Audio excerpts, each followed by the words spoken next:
8 years old, alone, in a blizzard. No one called. No one searched. No one even filed a missing persons report, because the people who were supposed to love her were the ones who left her there. A wheelchair in the snow. A pink coat soaked through. Eyes that had stopped expecting rescue. This is the story of Lily Harper, the child the system forgot, the storm that almost finished the job, and the one man who refused to follow orders when following orders meant leaving a little girl to die. If you haven't subscribed yet, do it now, because stories like this one don't come around often. Hit like, drop your city or country in the comments so I can see exactly how far this story has traveled. Let's begin. The dispatch call came through at 6:47 p.m. on a Thursday, and by the time Ethan Vale pulled into the parking lot of the Silver Ridge Community Shelter, the snow was already bad. Not bad like an inconvenience. Bad like the mountain had decided it was done tolerating people and was in the process of burying them all. He sat in the truck for a moment with the engine running, watching the wind shove a steel trash can across the lot like it weighed nothing.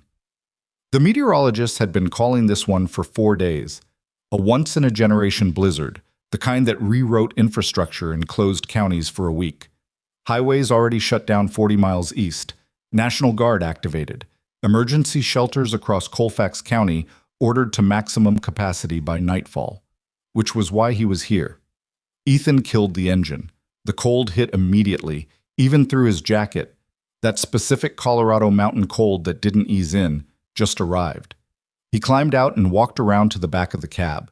The dog was already up, alert, watching him through the kennel gate with amber eyes that never fully relaxed. "Come on," Ethan said. Koda dropped out of the truck in one clean movement, landed in the snow, and shook once. Then he was beside Ethan, matching his stride. 6 years they'd worked together. Koda was a Belgian Malinois. People always assumed German Shepherd until they saw the build, the pace, the way the dog moved like he was always just about to launch. Military working dog, K9 handler program, 2 deployments.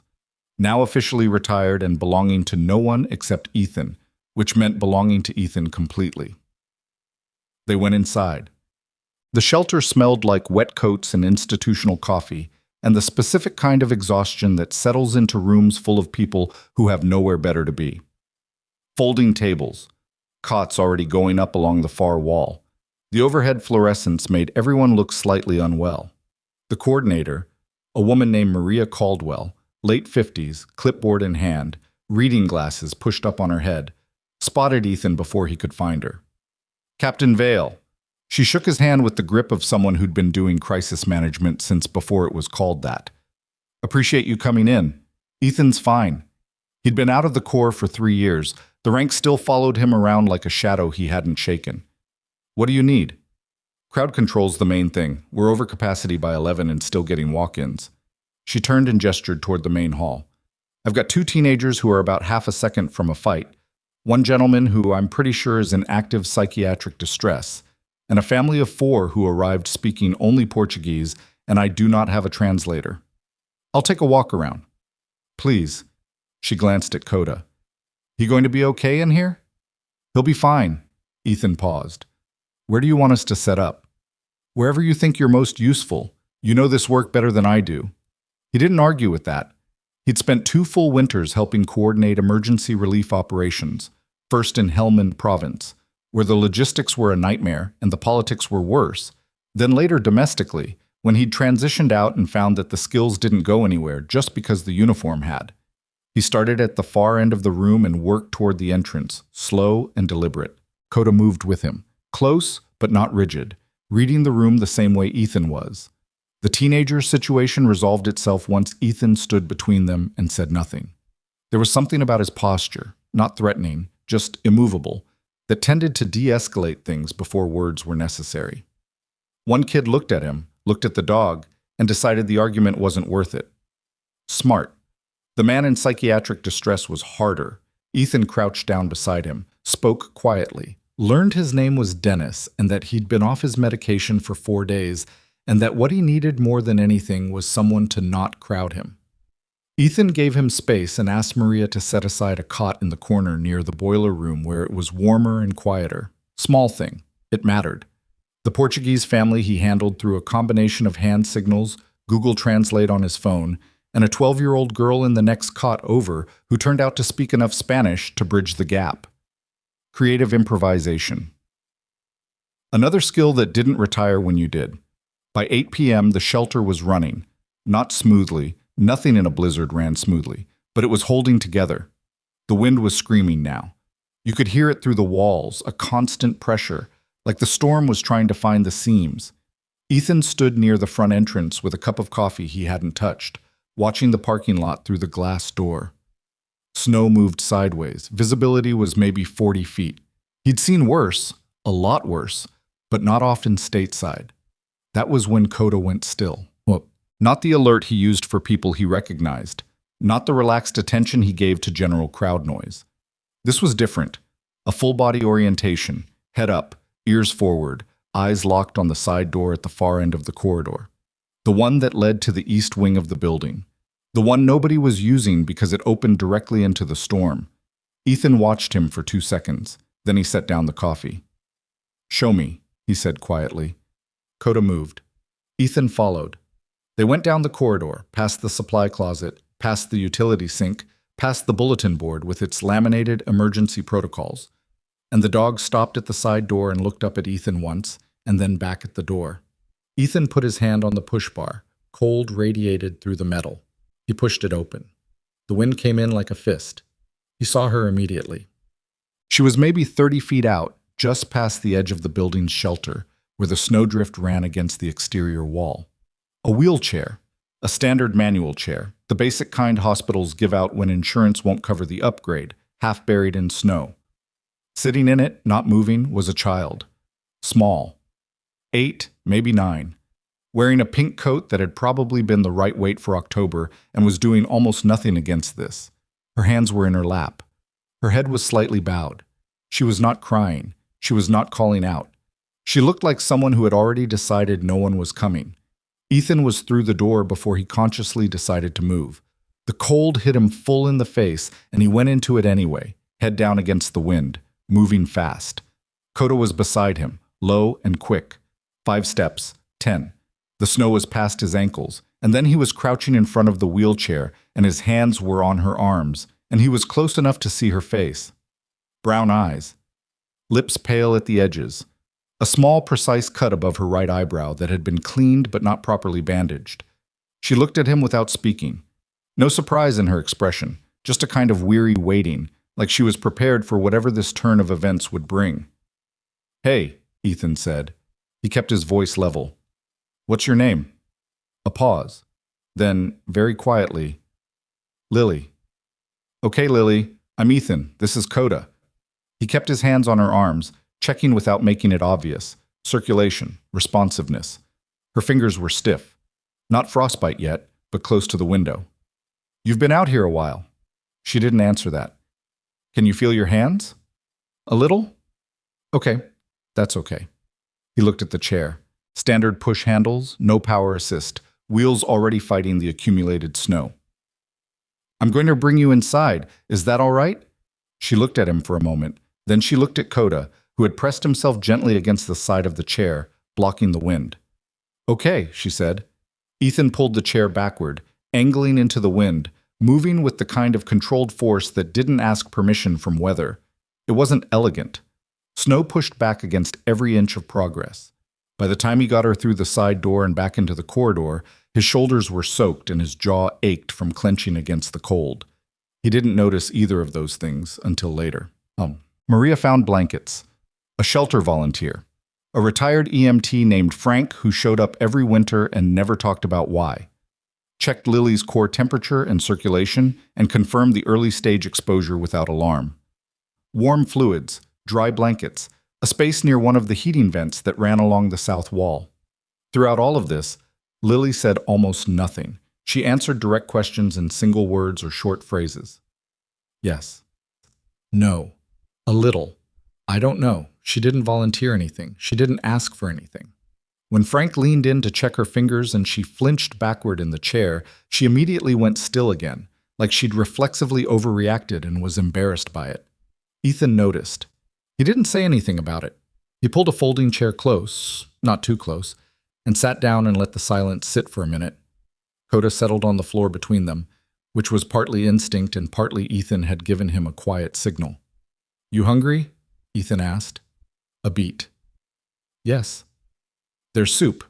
Might be pretty bad soup, to be honest with you. Shelter soup usually is." The corner of her mouth moved, just barely, almost. "Okay," she said. He got the soup. It was in fact pretty bad. Thin and aggressively salted, the kind of thing that kept you alive without pretending to do anything else. He brought a cup back, wrapped her hands around it, and watched the color slowly begin to return to her fingers. "Is someone coming for you?" he asked. Casual, not accusatory. She was quiet for a moment. "They said they'd be back." Ethan kept his expression neutral. "Who did?" "Victor and Aunt Renee." She looked down at the cup. "They said they had to go get something, and they'd come back." Something settled in Ethan's chest. Heavy. Still. Like ordnance that hadn't gone off yet. "How long ago was that?" She thought about it. "Before it got dark." He checked the clock on the wall. 8:23 p.m. Dark had come at 5:12 p.m. More than 3 hours ago. He didn't let his face change. He'd learned that in the core, the controlled expression, the neutral affect, the ability to absorb bad information without broadcasting it, it was a skill he used constantly and almost never talked about. "Okay," he said. "Let's just focus on getting you warm right now."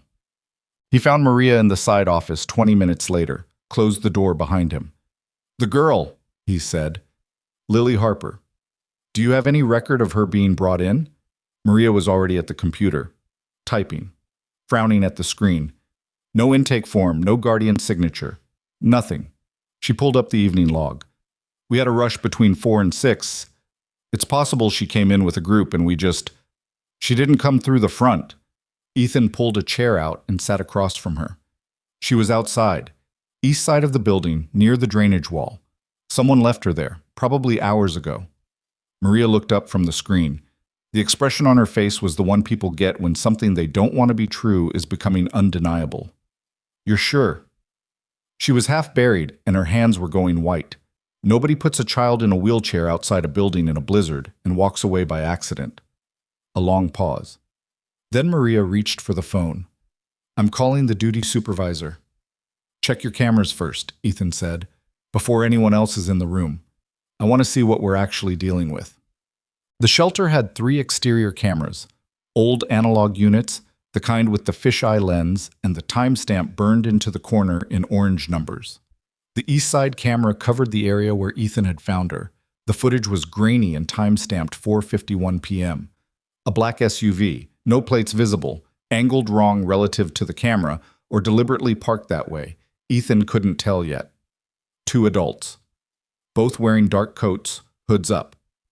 They'd come from the passenger side, one of them had the wheelchair already folded out, and together they'd lifted Lily from the vehicle and placed her in it. The whole thing took less than 2 minutes. Then they got back in the SUV and drove out of frame. And Lily sat in the snow, watching the vehicle leave, and she didn't call after them. She didn't raise her hands, she just watched, like she'd expected this, like some part of her had been waiting for exactly this to happen. Maria made a sound beside him that wasn't quite a word. "Victor and Renee Halston," Ethan said. "That's what she told me, said they were coming back." "I don't know those names." "I need you to pull county guardian records. Anything connected to Lily Harper, DOB unknown, but she looks about 8. I'm not sure I have access to—" "Maria." He turned to look at her. Not unkind, just direct. "This child was intentionally abandoned in a life-threatening storm. However much access you have, use it." She held his gaze for a moment. Then she turned back to the computer. While Maria worked the system, Ethan went back to Lily. She had eaten most of the soup. Koda had shifted position. Now he was beside the chair, his shoulder pressed lightly against her leg, and she had one hand resting on top of his head. Not petting, just resting, like she needed to confirm something solid was there. Ethan pulled the folding chair back out and sat down. "You go to school here?" he asked. She shook her head. "We moved." "From where?" She thought about it. "Denver first, then that other place. I don't remember the name." "How long have you been with Victor and Renee?" Her hand moved slightly on Koda's head. "Since my mom went to the hospital." Ethan didn't push on that. Are they your family? No. A pause. Victor is my mom's cousin's husband, I think. Another pause. They said they were helping. Helping. Ethan kept his face still. Did they bring your chair? He nodded at the wheelchair. No, that was already mine. She looked at it briefly. I've had it since I was 5. What happened when you were 5? She didn't answer immediately. She looked at Koda. The dog had not moved. Car accident, she said finally. Flat. Factual. Like a statistic she'd memorized. Ethan nodded slowly. Okay. They sat in silence for a moment. The storm pressed at the walls. Is it going to get worse? She asked. Tonight, yeah. It'll be worse tonight. But we're inside. We're inside, he confirmed. She thought about that. Okay. Maria came and found him 22 minutes later. She had a printout in her hand and an expression on her face that Ethan had seen before. On officers delivering bad intelligence. On civilians absorbing news they weren't built to absorb. She handed him the paper without speaking. He read it. The County Child Welfare Database had a file on Lily Harper. 7 pages, but the first 2 told the story. Mother, Jennifer Harper, admitted to a psychiatric facility in Adams County 14 months ago. Prognosis unclear, unable to provide care. Father unknown. No other biological relatives identified as suitable guardians. Temporary placement had been approved 6 months ago with a couple named Victor and Renee Halston on the basis of their claim to be extended family. A claim that had been taken at face value by a county caseworker who was carrying a caseload of 64 families and had made 1 home visit in 6 months. 1 visit. There was a note in the file filed 3 months ago by a school nurse in what had apparently been Lily's previous district. The note flagged concerns. Unexplained bruising on Lily's forearms, inconsistent explanations from the guardians, a child who was notably reluctant to discuss her home situation. The note had been forwarded to the county office. There was no record of follow-up. At the bottom of the file, added 2 weeks ago by someone in the county office, a flag indicating that the Halston guardianship had lapsed, paperwork had not been renewed, licensing requirements hadn't been met, and that Lily Harper was technically without a legally approved guardian. Technically. As in, nobody had gone to check on her. Ethan looked up from the paper. The Halstons don't have current legal guardianship, he said. Apparently not, which means they had no legal authority to have her in their custody. That's... Maria stopped, started again. That's what it appears to mean. And yet she's been living with them. Yes. Ethan set the paper down on the desk. He looked through the window in the door at the main hall, where Lily sat in her wheelchair with Koda beside her, wrapped in 2 shelter blankets, watching the room with those quiet, careful eyes. He thought about the footage, the 2 minutes, the deliberate parking angle. He thought about the school nurse note. He thought about the word helping. Did you call anyone? He asked. I called the county emergency line. They said they'd dispatch someone when the roads permitted. When the roads permitted. The blizzard. I know. He stood up. Get me everything you have on the Halstons. Any address, any contact, anything. Ethan, she's 8 years old and she's in a mandatory closure shelter with no guardian, no emergency contact, and no one who's filed so much as a call to find her. He picked up the printout. Someone needs to start building a record. Tonight. He went through Lily's backpack an hour later. She'd fallen asleep in the chair. Sheer exhaustion, the aftermath of cold and fear, and the particular drain of holding yourself together for too long. Koda was still beside her. One ear swiveled toward Ethan as he approached, then settled. The backpack was pink, matching the coat. Worn. The zipper on the main compartment had been repaired with a zip tie. Inside, 1 change of clothes, child-sized, neatly folded, a pencil case, a library book about dogs. He felt something move through him when he saw that, and he set it carefully aside.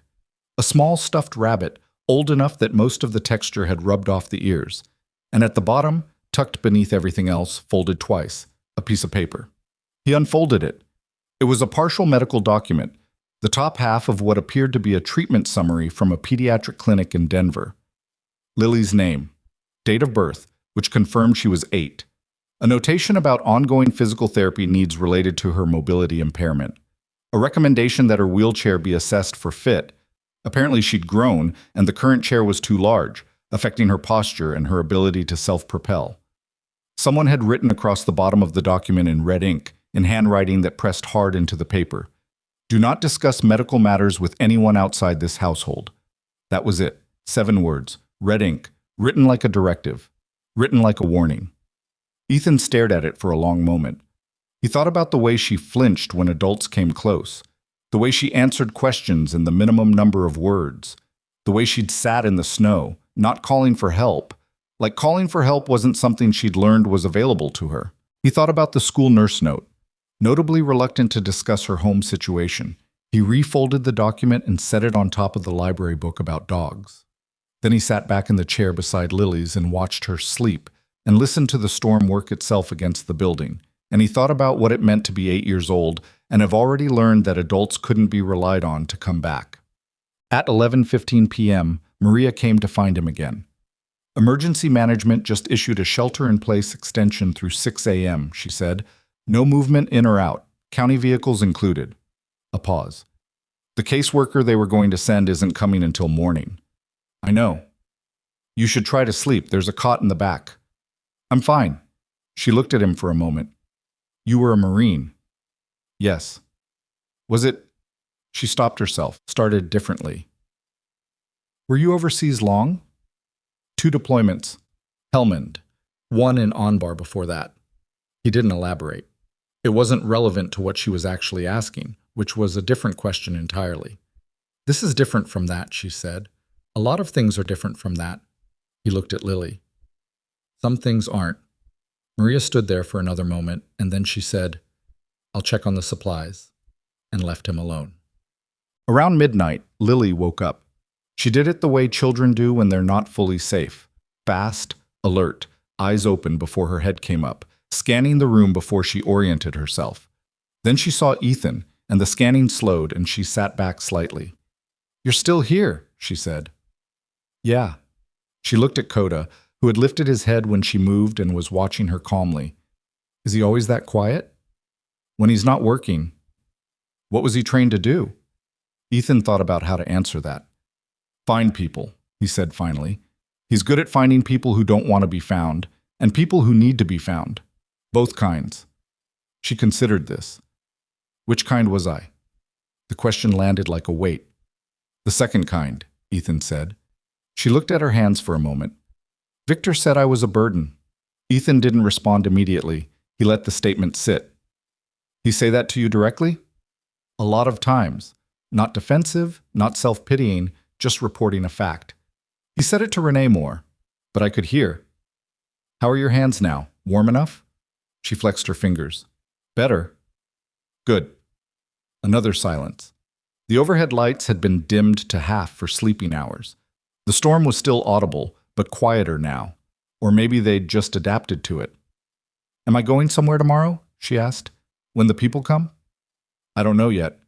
Probably some conversations happen first. Will you be there? He looked at her. If you want me to be. She thought about it. Yes, she said. I want you to be. Koda had put his head back down on his paws. His eyes were still open. Okay, Ethan said. Then I'll be there. Lily pulled the blanket slightly tighter around her shoulders and leaned back in the chair and looked at the dog for a while. Eventually her eyes went heavy again, and she drifted back under, and the shelter settled around them. The ambient noise of 30 people breathing, the fluorescent hum, the storm pressing at the seams of everything. Ethan stayed where he was. He was still there when the radio on his belt chirped at 1:34 a.m. The county emergency operations frequency, priority traffic. And the voice on the other end told him that all non-essential civilian personnel at community shelters were being consolidated to the main emergency hub across town, effective immediately, and that transportation was 40 minutes out.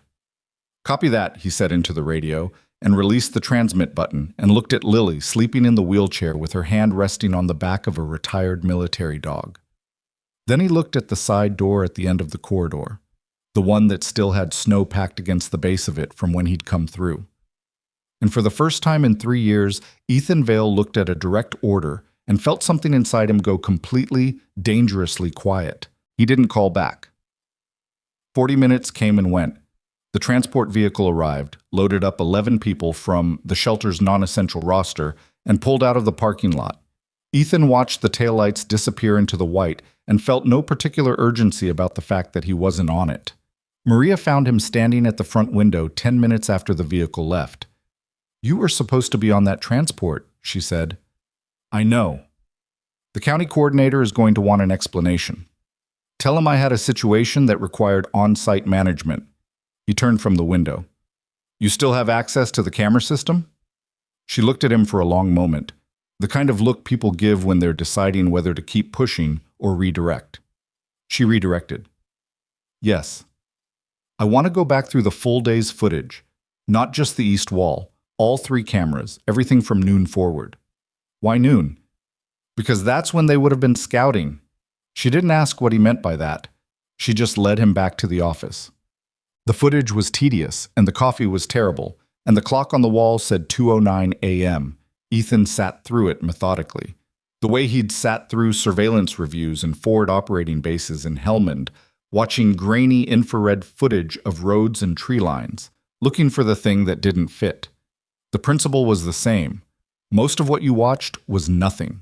You watched it anyway, because the thing you needed was usually invisible until you'd earned the right to see it. At 12:47 p.m., the black SUV appeared on the south-facing camera. It drove past the shelter once, slowed near the east side of the building, then continued. Ethan watched it make a circuit of the block, visible on the north camera at 12:51, back on the south at 12:54. It parked half a block away for 17 minutes. Then it left. They came back at 4:51, Maria said. She'd been watching with him, standing behind his left shoulder, arms crossed. "Yeah." He rewound the midday segment, watched the slow pass again. They were checking the camera placement. She was quiet for a moment. "You think they knew about the cameras?" "I think they were being careful. They parked outside the frame on purpose. Hoods up. Drove past first to see what angles the building had." He paused the footage on the SUV moving past the east wall. "Someone told them to be careful, or they figured it out themselves. Either way, this wasn't impulsive." "That's..." She stopped. "Premeditated," Ethan said, flat. "They planned this." The words sat in the room between them like something physical. Maria uncrossed her arms and pressed her fingers briefly to her mouth. Then she picked up the desk phone and started dialing. "I'm calling county emergency services again. I don't care what time it is." "While you do that," Ethan said, "can you print me a still from that midday pass? Best frame you can get of the vehicle." He took the printout and the case file and the photograph of the red ink note. He'd photographed it with his phone before replacing it in the backpack. And he laid everything out on one end of the supply room table. Old habit. Build the picture before you decide what to do about it. Don't work from assumptions. Work from what you can actually document. What he had. Security footage of a premeditated approach and deliberate abandonment. A lapsed guardianship that meant the Halstons had no legal standing to have Lily in their custody for at least the past several weeks. A medical document with a written directive telling an 8-year-old not to speak about her health needs to anyone outside the household. A school nurse's flagged concern about unexplained bruising that had never been followed up. And a child who had been left outside in a blizzard and had not called for help because, and this part was Ethan's read, nothing documented, just pattern recognition from years of watching people under pressure. She had learned that calling for help made things worse. He stared at the layout for a while. Then he picked up his phone and called a number from memory. It rang 4 times before a voice answered, rough with sleep. This better be good.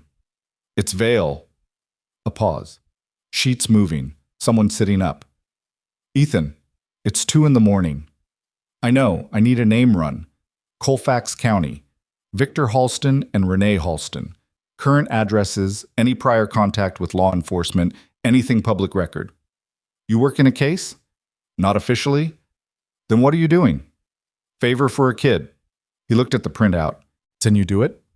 The voice on the other end, a former colleague named Danny Reyes, now working with a private investigations firm in Denver, was quiet for a moment. Then, "Give me 20 minutes.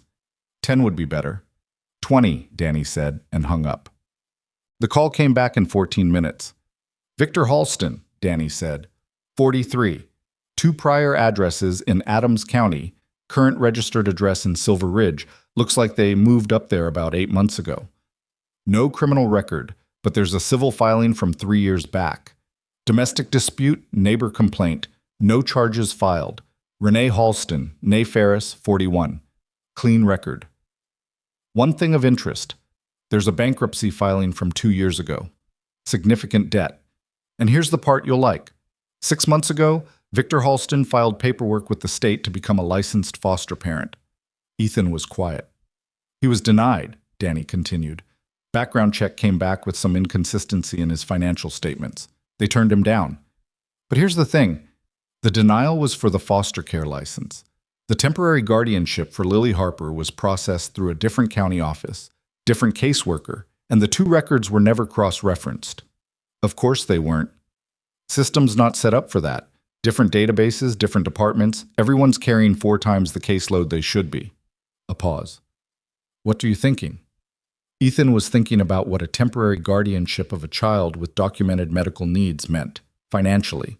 Monthly stipends from the state, reimbursement for medical expenses, the kind of payments that would look useful to a couple with a significant debt load, and no approved path to the foster care income they'd been trying to access. I was thinking about a wheelchair that was too large and hadn't been replaced, about a child who hadn't been to physical therapy in, he didn't know how long, but the medical document was dated 7 months ago, and the clinic note at the bottom had been written in the kind of urgent language that suggested the recommendation was long overdue. He was thinking about where the money had actually been going. I'm thinking, he said, that someone used a little girl to access state funds and then got scared when the guardianship paperwork started requiring real documentation. Danny was quiet for a moment. That's a serious allegation. Yeah. Ethan looked at the red ink photograph on his phone screen.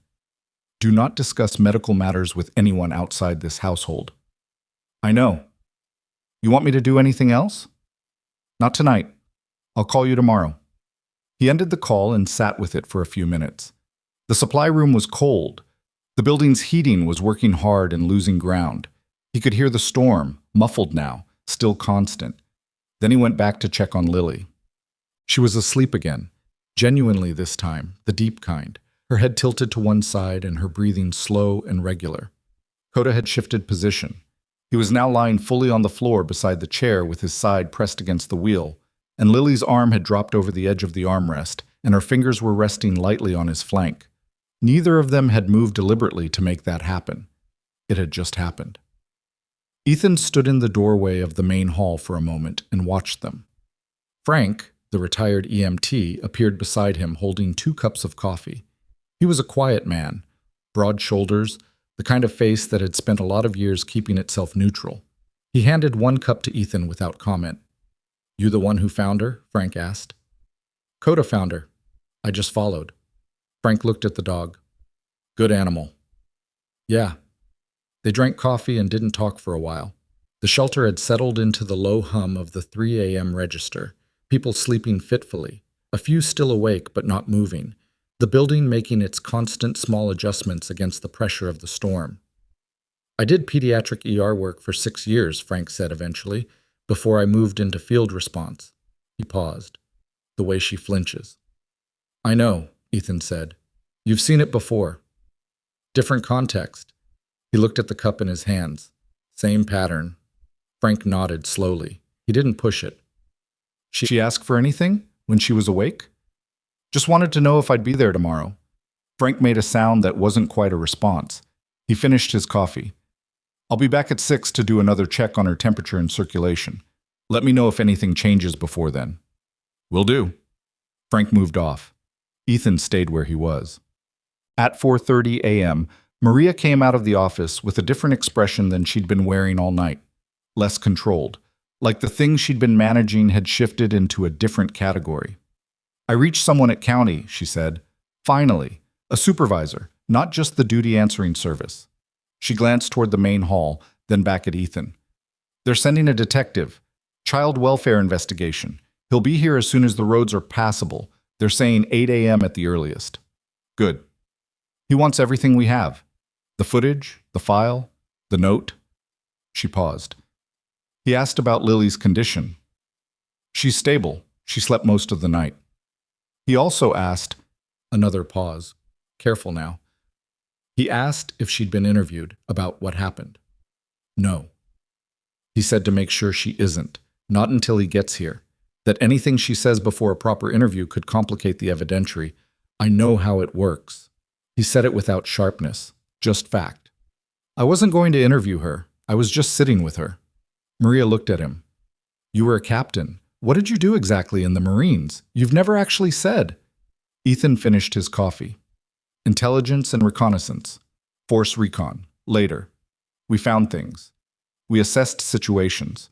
We decided what the threat picture looked like and passed that up the chain. A beat. Sometimes we didn't wait for the chain to catch up. She was quiet for a moment. Is that what you're doing now? He set down the empty cup. I'm sitting in a shelter watching a kid sleep. That's all. She looked at him for another second, then looked away. Get some rest, Ethan. A few hours at least.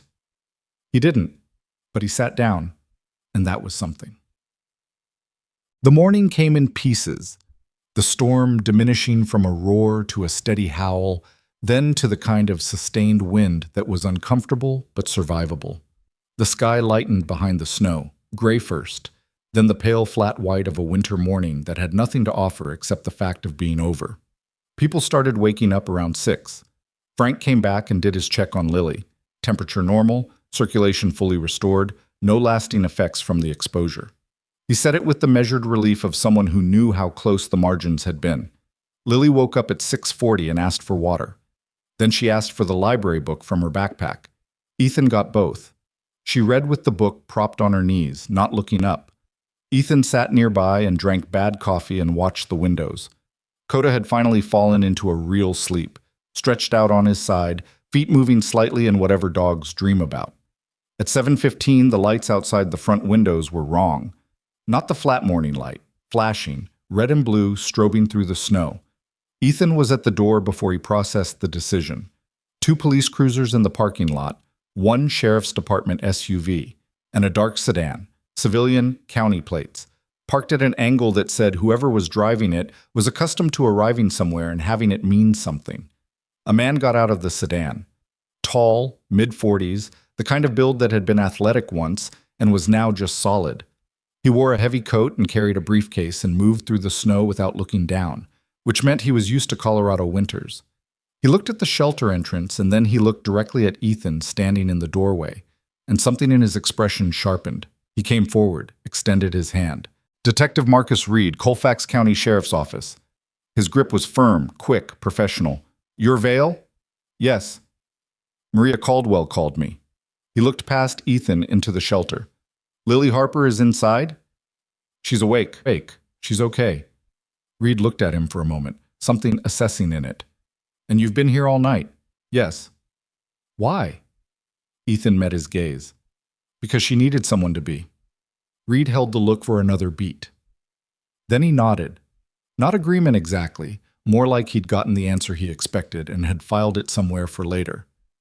I need to see the footage and the file before I talk to her, and I need to talk to her alone, just me and a child advocate, standard protocol.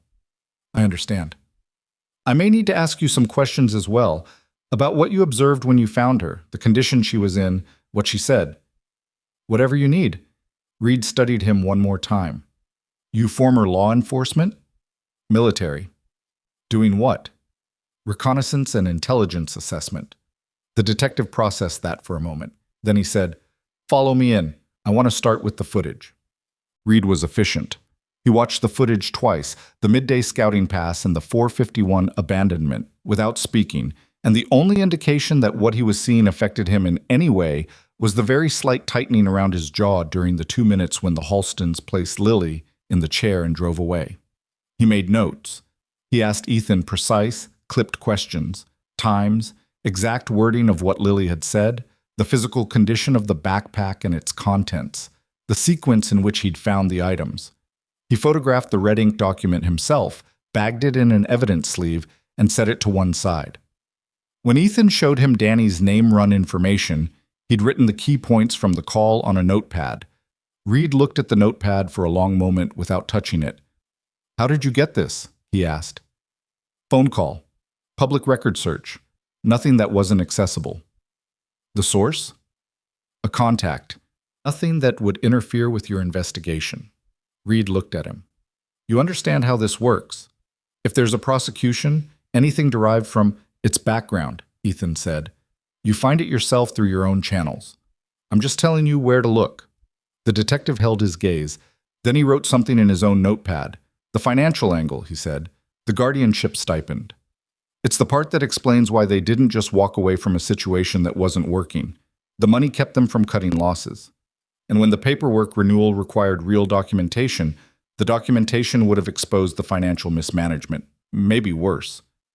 Reed nodded. He was quiet for a moment. Then, you've done this before. Not law enforcement work, but pattern analysis. You see how things connect. It's a transferable skill. The detective almost smiled. Almost. Let me go talk to the girl, he said. They set up the interview in the side office. Reed, and a woman named Carol who had arrived with him and was identified as a county child welfare advocate. She was small, early 30s, soft-spoken in a way that managed to not seem soft. She'd brought a stuffed animal from somewhere, not a rabbit, a small gray bear, and set it on the desk in a way that looked casual and wasn't. Ethan waited in the main hall. Lily had looked at him before they took her into the office, a quick glance over her shoulder from the wheelchair. He'd given her a small nod. She'd faced forward and gone in without saying anything, which was either composure or numbness, and he wasn't sure which. Koda sat beside Ethan on the floor of the hall, leaning against his leg. The interview took 40 minutes. When the office door opened, Carol came out first and then the wheelchair, and Lily's face was doing the careful, still thing that Ethan had learned to read as her effort to not look like she'd been crying. Her eyes were slightly red. She looked at Ethan across the room, and he looked back, and he didn't say anything because sometimes the most useful thing was to not immediately fill the silence with reassurance. She wheeled toward him, stopped a few feet away. They're going to find Victor and Renee, she said. Yeah, they will. She thought about that. Victor said if I ever talked to anyone, nobody would believe me because… She stopped, started again. Because I was a problem kid. Do you believe that? She looked down at her hands. I used to. Ethan let that sit for a moment. What about now? She looked up at him. That man believed me. The detective. Yeah, he did. And you believed me last night, even when I didn't say anything. He met her eyes. You didn't need to say anything. What happened was obvious. She was quiet for a while. Koda leaned forward and pushed his nose lightly against her knee, and she reached down and put her hand on his head. What happens to me now? She asked. Detective Reed is going to make some calls. There's a process. Welfare placement, evaluation, all of that. It's going to take some time. Do I have to go somewhere today? I don't know yet. Will you find out? Yes? She nodded. She looked like she was working through something internally, running some kind of calculation, the kind kids do when they've learned that the world makes more sense when you plan for the worst and let the better things surprise you. The dog book, she said, in my backpack. Can I keep reading it? It's yours, Ethan said. Of course. She reached back for the backpack on the handles of her chair, found the book, and opened it to where she'd left off. Just like that. Back to the book. Because the book was manageable and predictable and stayed the same no matter what else was happening. Ethan watched her for a moment. Then he went to find Reed. The detective was on his phone in the corridor, speaking quietly and quickly, the kind of call where you could tell from the body language that things were moving. He saw Ethan coming and held up one finger. Ethan waited. Reed ended the call. Turned.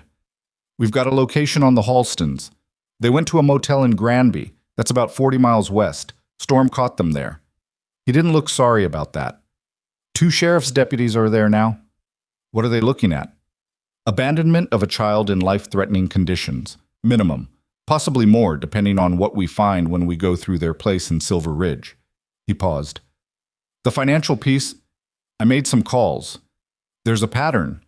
This isn't the first time Victor Halston has been in proximity to a guardianship arrangement that involved state funds. There was a situation in Adams County 4 years ago. Different child, different circumstances. The case never went anywhere, but the file exists. Ethan was quiet. It went nowhere because the kid aged out of the system before anyone connected the dots, Reed said. He said it like a man who'd seen this story before and was tired of where it ended. Different county, different database, nobody cross-referenced. He looked at Ethan directly. Sound familiar? Yeah. Reed tucked his notepad into his coat. The question now is Lily. She can't stay here. Shelter's going to close once the road's clear, probably early afternoon. I've contacted 2 certified emergency placements in the county. Both are available. Good.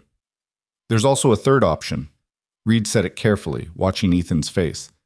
You've established rapport with her. She responds to you. She responds to the dog. In some cases, temporary custody can be arranged with a known trusted adult pending formal review. What would that require? Background check. Which I've already run, incidentally. He paused. You're clean. More than clean. There's a commendation in your military file that I'm not supposed to have seen. Then why are you telling me? Because I want you to know I've done my homework. Reed's expression didn't change much. The process isn't fast. There's paperwork, there's an evaluation period, there's a home visit, and you'd be under no obligation. The other placements are good people. Ethan looked down the corridor toward the main hall.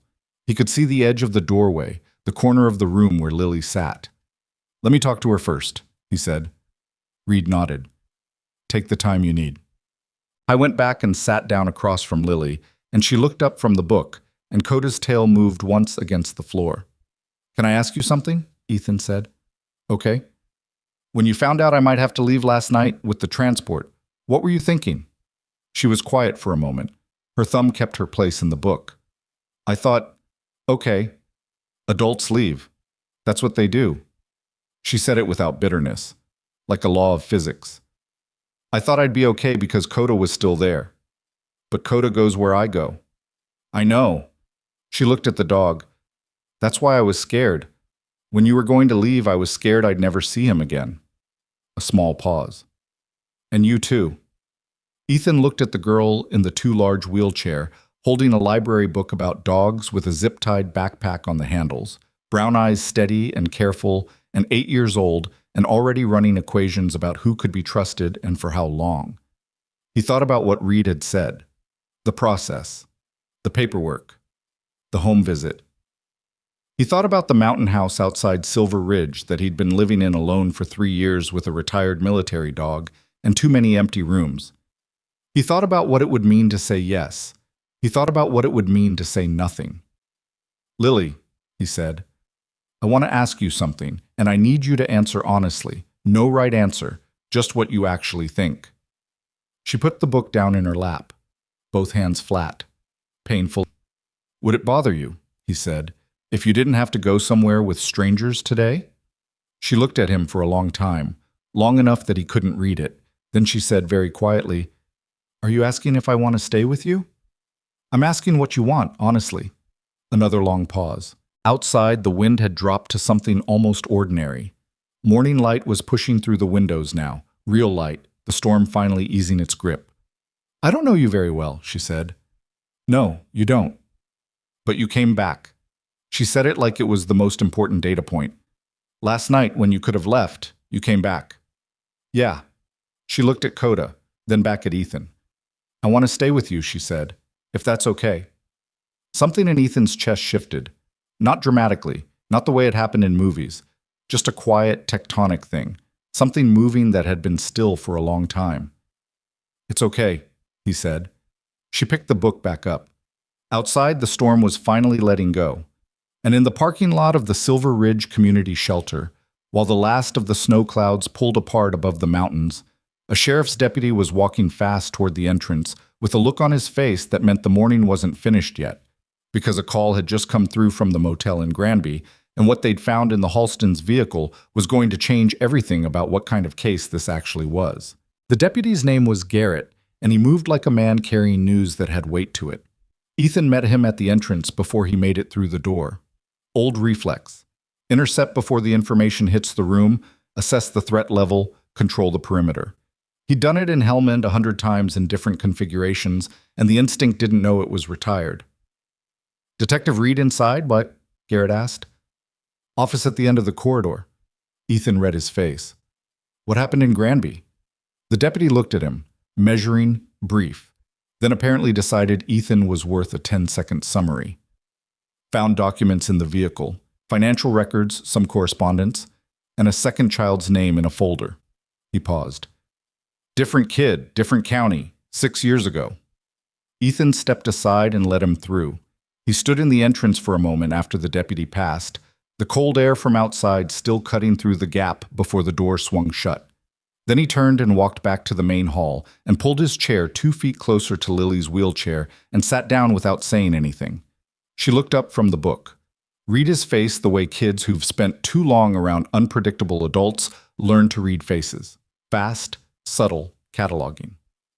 Something happened, she said. Some news came in. Nothing about you directly. He kept his voice even.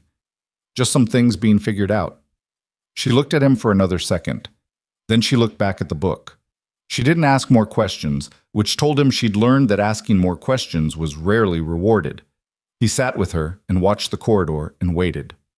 Reed came out of the office 11 minutes later. He walked to where Ethan was sitting and tilted his head toward the far corner of the room. Come with me, away from the girl. Ethan followed. They stood near the supply shelves, low-voiced, the ambient shelter noise providing cover. The folder Garrett mentioned, Reed said. It has the name of a child named Owen Marsh, 9 years old at the time of the relevant events, which was 6 years ago. Adams County. He kept his voice flat and professional, the way people do when the professional register is load-bearing. Victor Halston was peripherally involved in a guardianship arrangement in that case as well. Different couple held the formal placement, but Halston's name is in the financial correspondence. He was functioning as a kind of broker, identifying vulnerable placements, connecting them to people willing to misuse the system, taking a cut of the stipend payments. Ethan looked at him. A broker. That's the working theory. We're still untangling it. Reed rubbed the back of his neck briefly, the first physical tell Ethan had seen from him. Owen Marsh dropped out of the system at age 11. No current record of his whereabouts. That case is being referred to a separate investigative team. And Lily. Lily's situation is more straightforward, relatively speaking. The Halstons had direct custody, direct financial benefit, direct responsibility. He paused. Victor Halston is being transported to Colfax County now. Renee Halston is being interviewed at the Granby substation. Another pause. She's talking. What's she saying? Enough. Reed looked toward where Lily sat across the room. Renee claims Victor ran the operation and she was secondary. Usual story, probably partially true. The part that matters for Lily is that she's corroborating the financial mismanagement. The stipend payments were going into a joint account that Victor controlled, and the documented medical expenses were being submitted for reimbursement while the actual medical appointments were being canceled. Ethan was quiet for a moment. The physical therapy. Not one session in 6 months. The reimbursements were filed anyway. Reed's jaw was doing the tight thing again. Fraudulent billing on top of everything else. The red ink note. Yeah. Victor Halston's handwriting, according to Renee. He wrote it when the school nurse filed the concern report. He was worried Lily would say something at her next appointment. Reed looked at Ethan. She didn't have a next appointment. He canceled it the same week. The shelter noise went on around them, cots folding up, people beginning to move as the morning progressed. The sound of the storm diminished to ordinary wind. Ethan stood in it and thought about a 9-year-old named Owen Marsh who had dropped out of the system at 11 and couldn't currently be found, and about an 8-year-old across the room who had sat in the snow last night without calling for help. She needs to know some of this, Ethan said. Not from you, and not yet. There's a protocol for disclosure to the child in cases like, I know the protocol. He said it without heat. I'm not suggesting I go tell her. I'm saying she's going to ask me questions throughout today, and I need to know what I can answer. Reed considered this. Tell her that the people responsible for what happened to her are being dealt with, that they're not going to be able to come back for her. That's true, and it's appropriate for her to know, and the temporary custody arrangement we discussed. I've made some calls. There's a judge in the county who handles emergency welfare placements.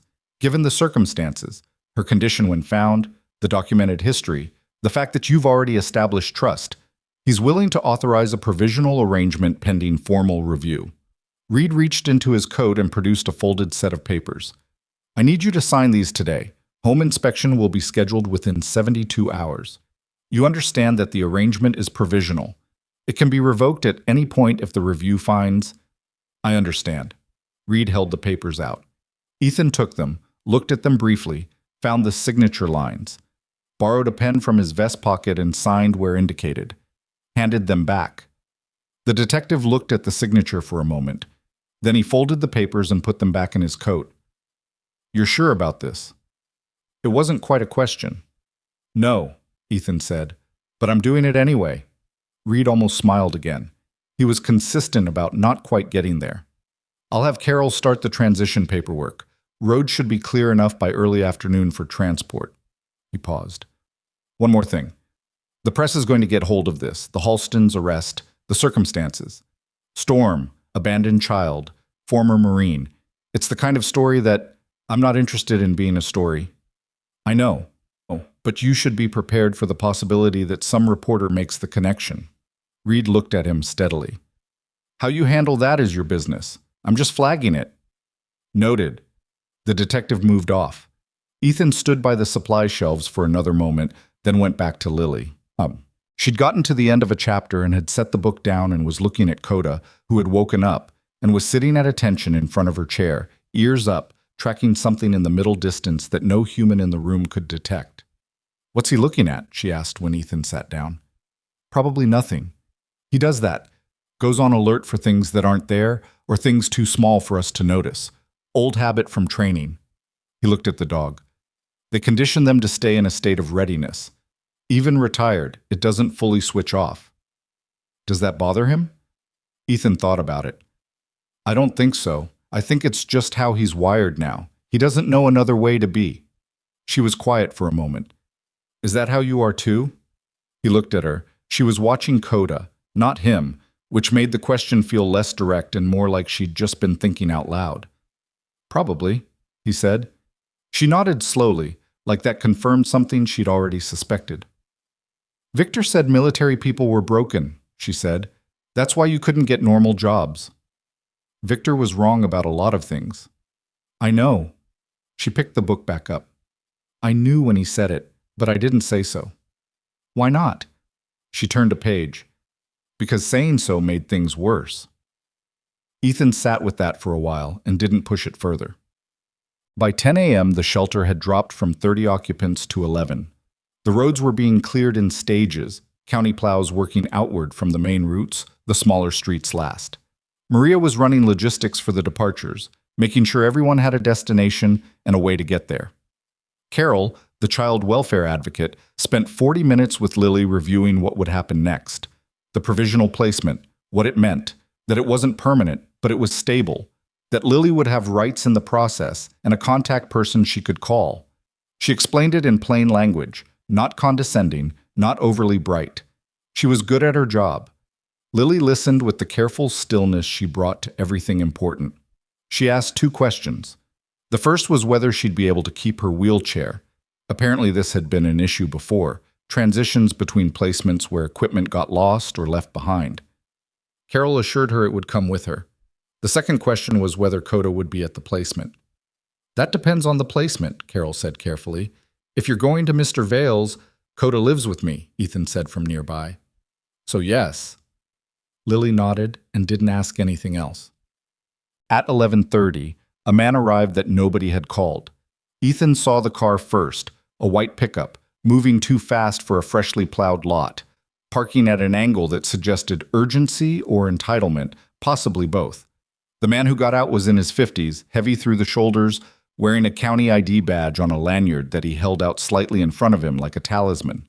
He came inside and looked around the shelter with the expression of someone who was already composing a report in his head.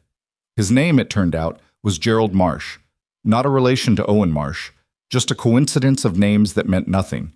And he was the regional director of Colfax County Child and Family Services.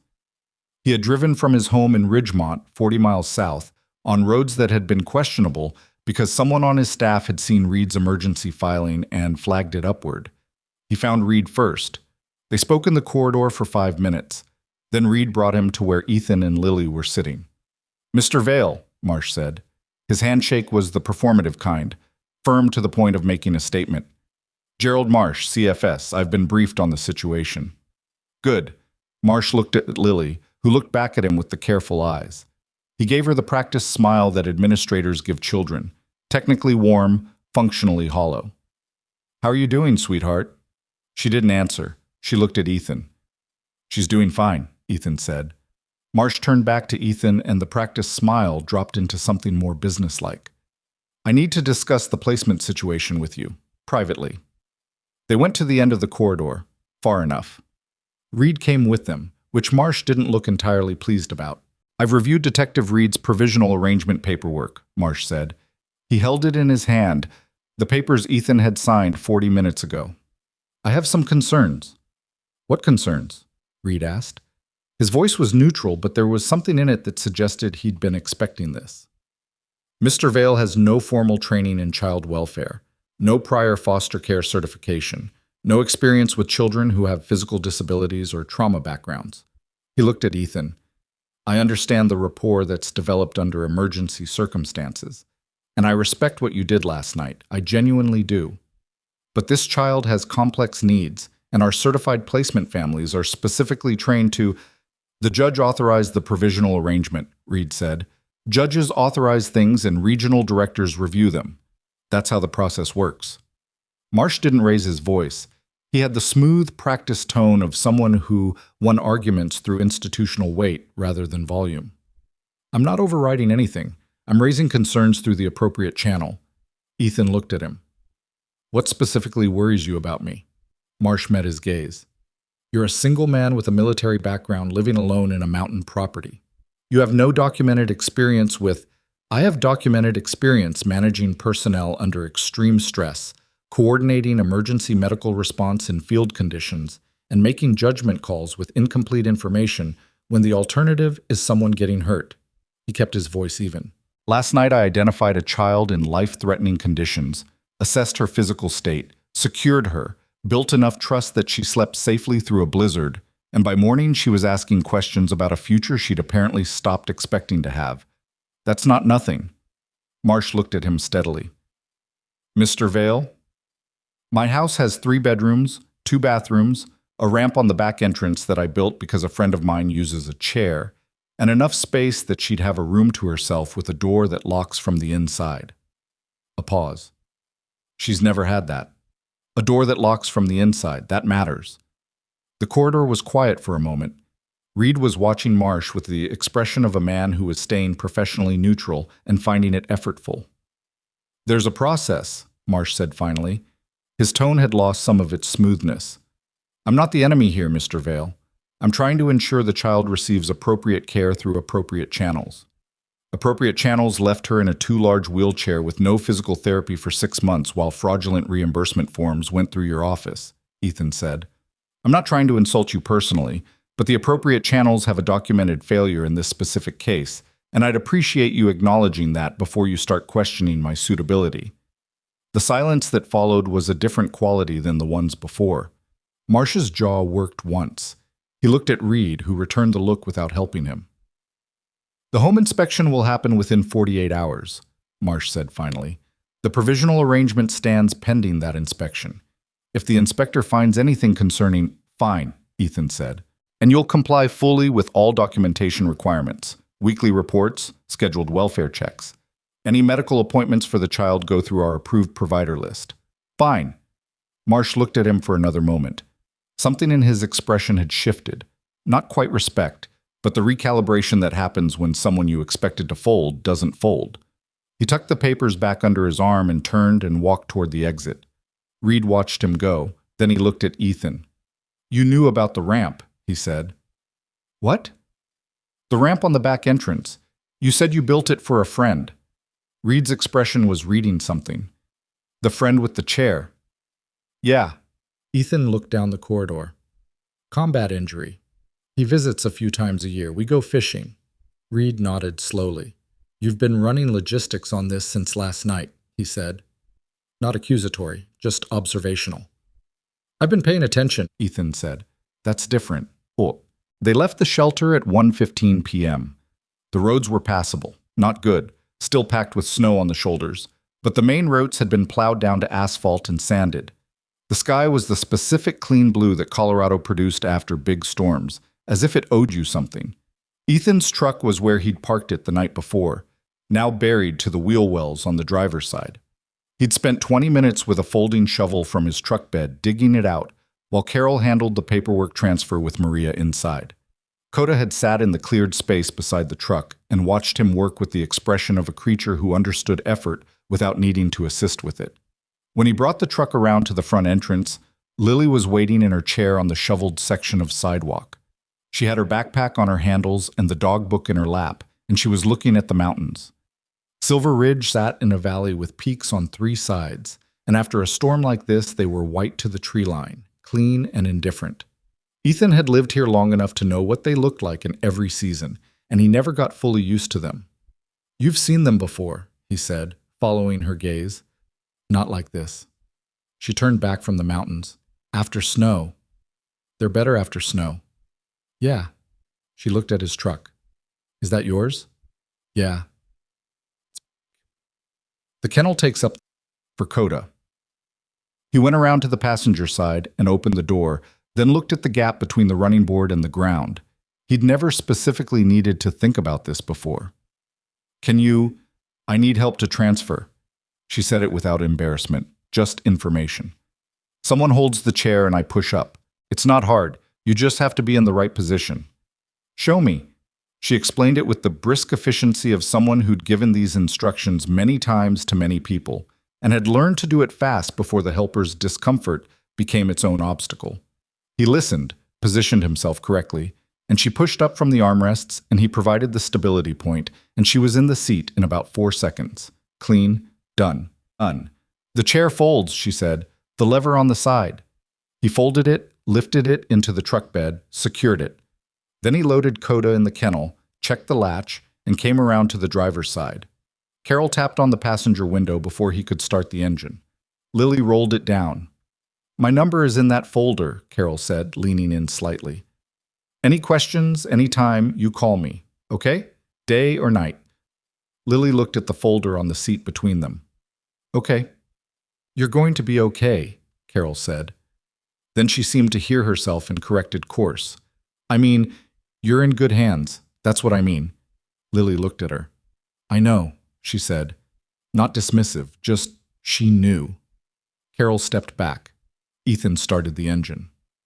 The road out of Silver Ridge wound southwest before turning north toward the mountain property, 22 miles on routes that were still recovering from the storm. He drove at a careful, consistent pace, not slow enough to be precious about it, just appropriate.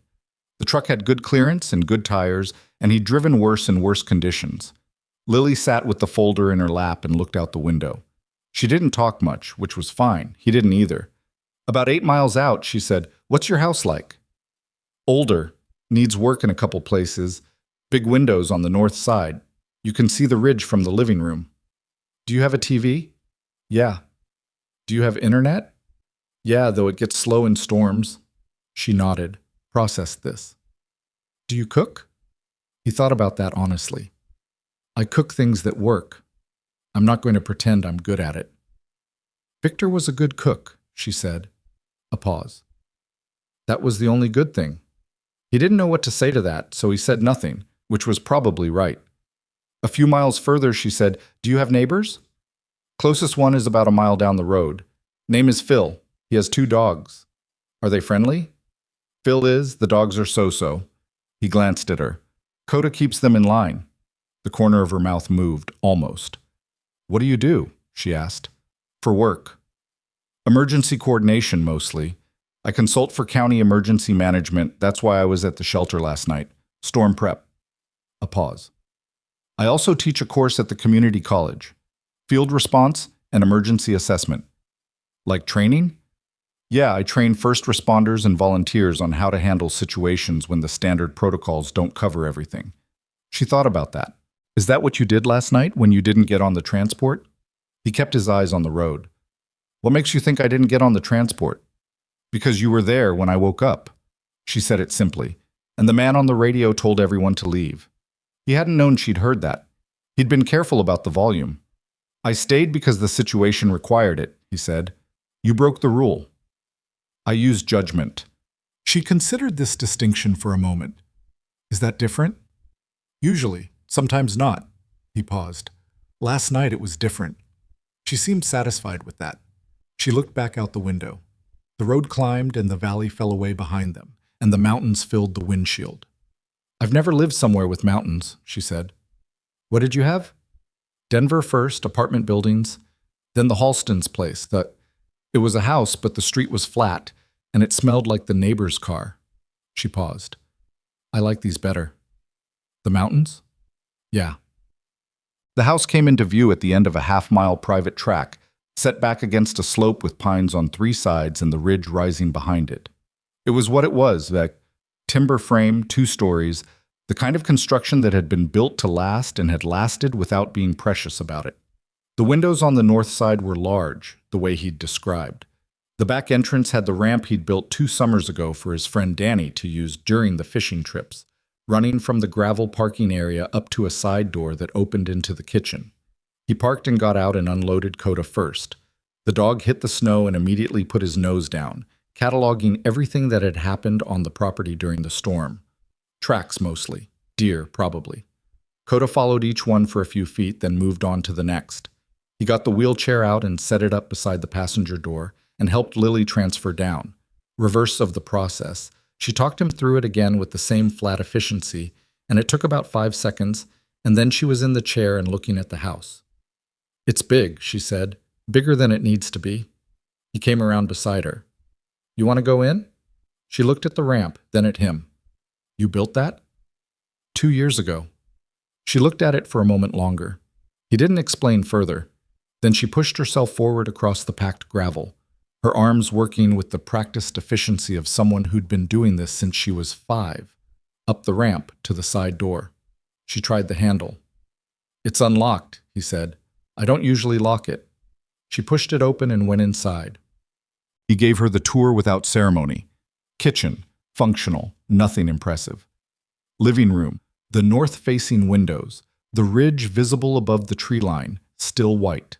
The 2 spare bedrooms upstairs, accessible by the staircase which was going to require some adaptation, and a downstairs space off the living room that had been a study and was now, he'd been thinking about this since 4 a.m. in the shelter, more useful as a bedroom for someone who needed ground floor access. He showed her the downstairs room. It was currently full of shelving units and boxes, his old case files from the county work, a few things he'd been meaning to deal with for 2 years. I'd need to clear this out, he said, probably a day or 2. Until then, I can take the couch, she said. The couch isn't I've slept on worse. She said it without drama. I'm fine with the couch until the room's ready. He looked at her. She was in the doorway of the study, looking at the shelving and the boxes with the same careful assessment she brought to everything. Okay, he said, but I'll work on this tonight. Should be mostly cleared by tomorrow. She turned back toward the living room and pushed herself to the large windows and looked at the ridge. Koda came in through the side door. He'd spent 10 minutes doing his full perimeter assessment of the property and went directly to Lily and sat beside her chair.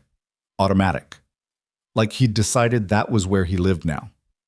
Outside, the light was doing what late winter afternoon light did in the mountains, going gold fast, the shadows on the snow turning blue, the peaks catching the last sun in a way that made them look painted. Lily watched it without saying anything. Ethan stood behind her and watched her watch it. Then his phone rang. He looked at the screen. Reed. He stepped back toward the kitchen and answered. Yeah. We have a problem, Reed said. Victor Halston's attorney made contact with the county an hour ago. They're filing an emergency motion to challenge the provisional placement on the grounds that it was authorized without proper adversarial process. Ethan was quiet. It's a standard delay tactic, Reed continued. The attorney does family law and he's done this before. Challenge the emergency authorization, buy time, try to create procedural grounds to push back against the larger case. A pause. Normally it doesn't go anywhere. But the judge who authorized your arrangement is being replaced on the rotation tomorrow, and the replacement is… Reed stopped, started again. The replacement has a history of defaulting to institutional placement when provisional private arrangements get challenged. What does that mean for Lily?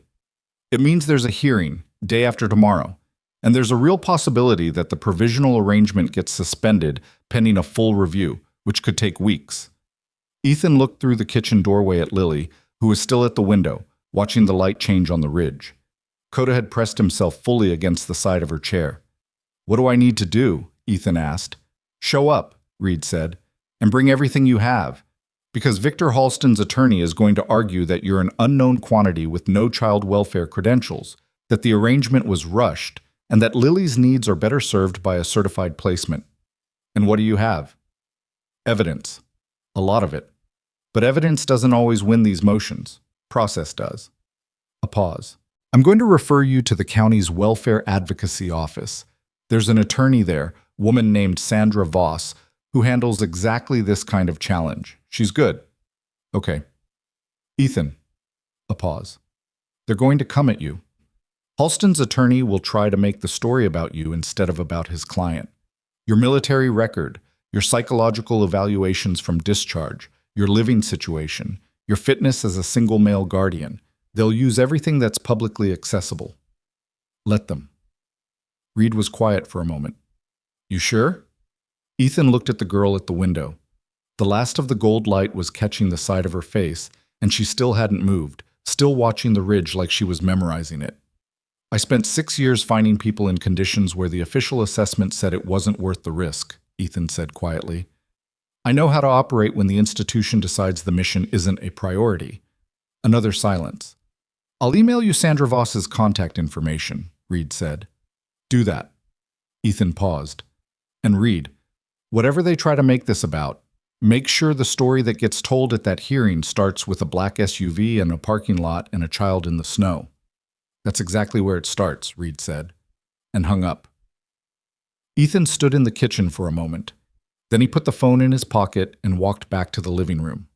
Lily turned from the window when she heard him. "Everything okay?" she asked. He pulled a chair over and sat down so he was at her level, looked at her directly. "There might be a process," he said. "Some people are going to try to argue about where you live." Her expression didn't change much, but her hands tightened slightly on the armrests. "Is it Victor?" she asked. "His lawyer." She was quiet for a moment, then, "Are they going to win?" Ethan looked at her steadily. "No," he said. She held his gaze.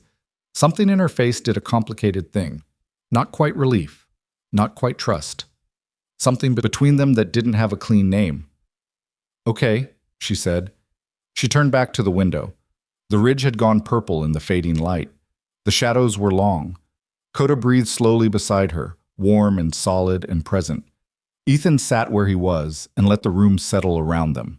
And outside the mountains stood exactly as they had for 10,000 years, enormous and indifferent and, in the specific way that enormous indifferent things sometimes were, quietly reassuring.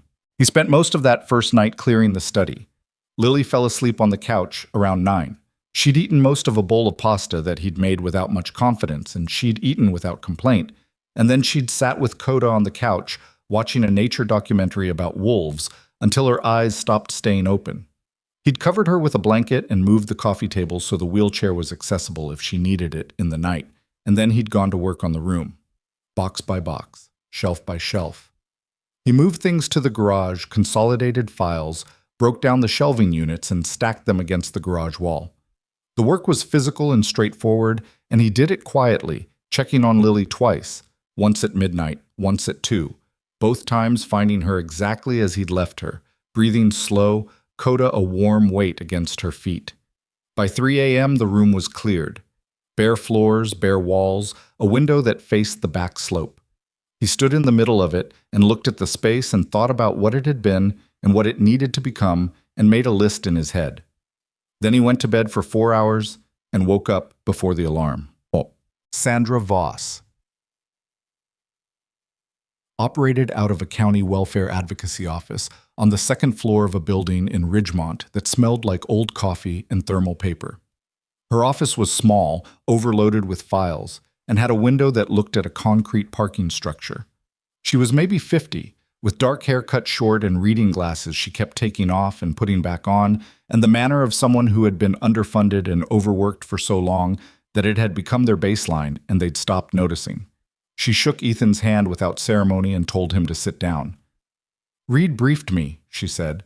She was already looking at a file. His file, apparently. She'd assembled one fast.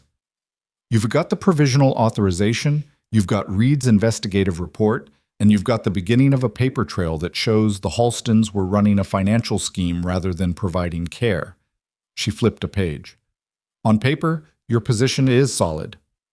But, she looked up over the reading glasses. But the attorney on the other side is a man named Philip Cray. He's handled 7 emergency placement challenges in this county in the last 4 years. He's won 4 of them. How? He doesn't argue the merits of his client's case. He argues the inadequacy of the alternative. She closed the folder.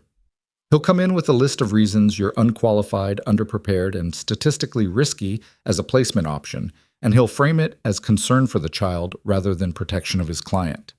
And because the judge on tomorrow's rotation, Hartwell, has a documented preference for institutional placement in ambiguous cases, Cray doesn't need to win on evidence. He just needs to create enough uncertainty that Hartwell decides the safest bureaucratic move is to pause. Ethan looked at her. What do you need from me? Everything you're willing to give. She picked up a pen. Military record, specifically the parts that speak to judgment, not aggression. Any training in emergency assessment or crisis response. Your connection to the disability community. You mentioned the ramp, the friend who uses a chair. Danny Reyes. He did 3 tours, IED in Kandahar, took his left leg below the knee and damaged his right hip. Uses a manual chair most of the time. He paused. He'd testify if you needed him. Sandra wrote the name. Good. The ramp matters more than people think. It demonstrates pre-existing accommodation, not reactionary adjustment. Cray will argue you're scrambling to look appropriate. The ramp predates all of this by 2 years. She looked up. What about your psychological discharge evaluation? Clean. He kept his voice level. I requested additional evaluation voluntarily before my 2nd deployment and again at discharge, all within normal parameters. Cray will still reference the broader statistic, veterans with combat exposure, stress-related. Let him. Ethan looked at her directly. I'd rather have that conversation openly than have it insinuated. Sandra looked at him for a moment. Then she wrote something. Okay, and Lily, her current state, her affect, her engagement with you, has she said anything that could be characterized as an expression of preference? She asked me if we could get a 2nd chair. Sandra stopped writing. What? A 2nd wheelchair. Lighter, she said. Easier to self-propel. The one she has is too large. She's been using it since she was 5 and she's grown. He paused. She said she'd looked them up online before, but Victor said they were expensive and the insurance wouldn't cover it. Sandra looked at him over the glasses. When did she tell you this? This morning, over breakfast. He paused. She's been researching wheelchairs on her phone since she was, since she had access to a phone and could look things up without someone monitoring her. She knows the model she wants, the price, the weight. She's thought about it more than most adults would think about a car purchase. Sandra was quiet for a moment. Then she put down the pen and sat back. An 8-year-old who has been systematically denied basic medical equipment and has spent her own time researching alternatives rather than asking the people responsible for her care. Yeah. Because asking made things worse. That's what she told me. Sandra looked at the parking structure through the window for a moment. Then she sat forward and picked the pen back up. I want her at the hearing. Is that? It's her hearing. She has standing. And a judge watching an 8-year-old in a too large wheelchair while her former guardian's attorney argues she's better off with certified strangers is a different experience than reading about one. She looked at him. Only if she's willing. I won't push it. I'll ask her. He asked her that evening. She was at the north-facing windows again. She seemed drawn to them, the way people are drawn to views that are bigger than their current problem. Koda was beside her. The ridge had caught the last light and was holding it. There's a hearing tomorrow, he said, about where you live. I know, you told me. Sandra, the lawyer helping us, she thinks it would be useful if you were there. He sat down nearby. It's your choice, completely. Lily was quiet for a while. She watched the ridge. Will Victor be there? No, he's in county custody. His lawyer will be there. Will he say bad things about you? Probably. She turned from the window and looked at Ethan. Will you say things back? Sandra will. That's what she does. Another pause. What do I have to do? If I go? Sit in the room. The judge might ask you a question or two.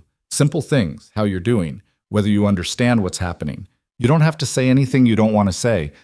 She looked down at her hands on the armrests. When Victor got in trouble before, with a landlord once, and with a man at his job, he always talked a lot and made himself seem like the reasonable one. A pause. He was good at that. His lawyer's probably good at that too. So what stops them? Ethan thought about it. The truth is harder to talk around when it's sitting in the room. She was quiet for a moment. Then she looked at him with those careful brown eyes. Okay, she said. I'll go. The courthouse in Ridgemont was not impressive, county built in the 1970s, the kind of architecture that had been functional at the time and hadn't aged with grace. The hearing room was on the third floor, small enough that it felt crowded with 8 people in it. Judge Caroline Hartwell was in her mid-60s, silver-haired, with the compressed expression of someone who had sat through 10,000 hearings and had developed efficient skepticism as a survival mechanism. She looked at the room when she entered with the specific gaze of someone who was going to make a decision and wanted to make it correctly, and was not especially interested in being maneuvered. Ethan had been in enough briefings, military, civilian, emergency management, to read a room. He read this one in about 30 seconds. Hartwell was not predisposed toward him. She wasn't predisposed against him either. She was predisposed toward evidence and toward not having her time wasted. Philip Cray was exactly what Sandra had described. Late 40s, good suit, the practiced ease of a man who had learned how to occupy a courtroom without appearing to try. He sat up at his table with the efficient movements of someone running a familiar play. Lily was in her wheelchair at the end of Ethan's table, beside Sandra. She'd been quiet in the truck, and she was quiet now. She had the library book about dogs in her lap. Ethan hadn't told her to bring it, she'd just brought it, and her hands were resting on the cover. Cray opened by establishing his client's position, which was, as Sandra had predicted. The emergency authorization was procedurally rushed. The placement was irregular. The guardian had no child welfare credentials, and Here he modulated his voice into something that sounded like genuine concern. The child's complex medical and emotional needs deserved the structure and expertise of a certified placement program. Mr. Vale is not a bad person, Cray said at one point, with the tone of someone saying something generous. He responded well to an emergency. But emergency response and long-term child rearing are different disciplines, and the court would be doing this child no favors by confusing one for the other. Hartwell listened. She wrote things down. Her expression didn't change, Sandra responded. She was concise. She didn't perform, she presented. The timeline of the abandonment, documented. The fraudulent billing, documented. The canceled physical therapy appointments, documented with dates. The school nurse report that had gone unfollowed up, documented. The red ink note, in evidence. She then presented Ethan's record, not dramatized, just laid out. Force recon. Intelligence assessment. Emergency coordination work with the county. His course at the community college. The student evaluations. 6 years of consistent positive reviews. The ramp on the back entrance, 2 years old, documented by his neighbor Phil, who'd helped him build it.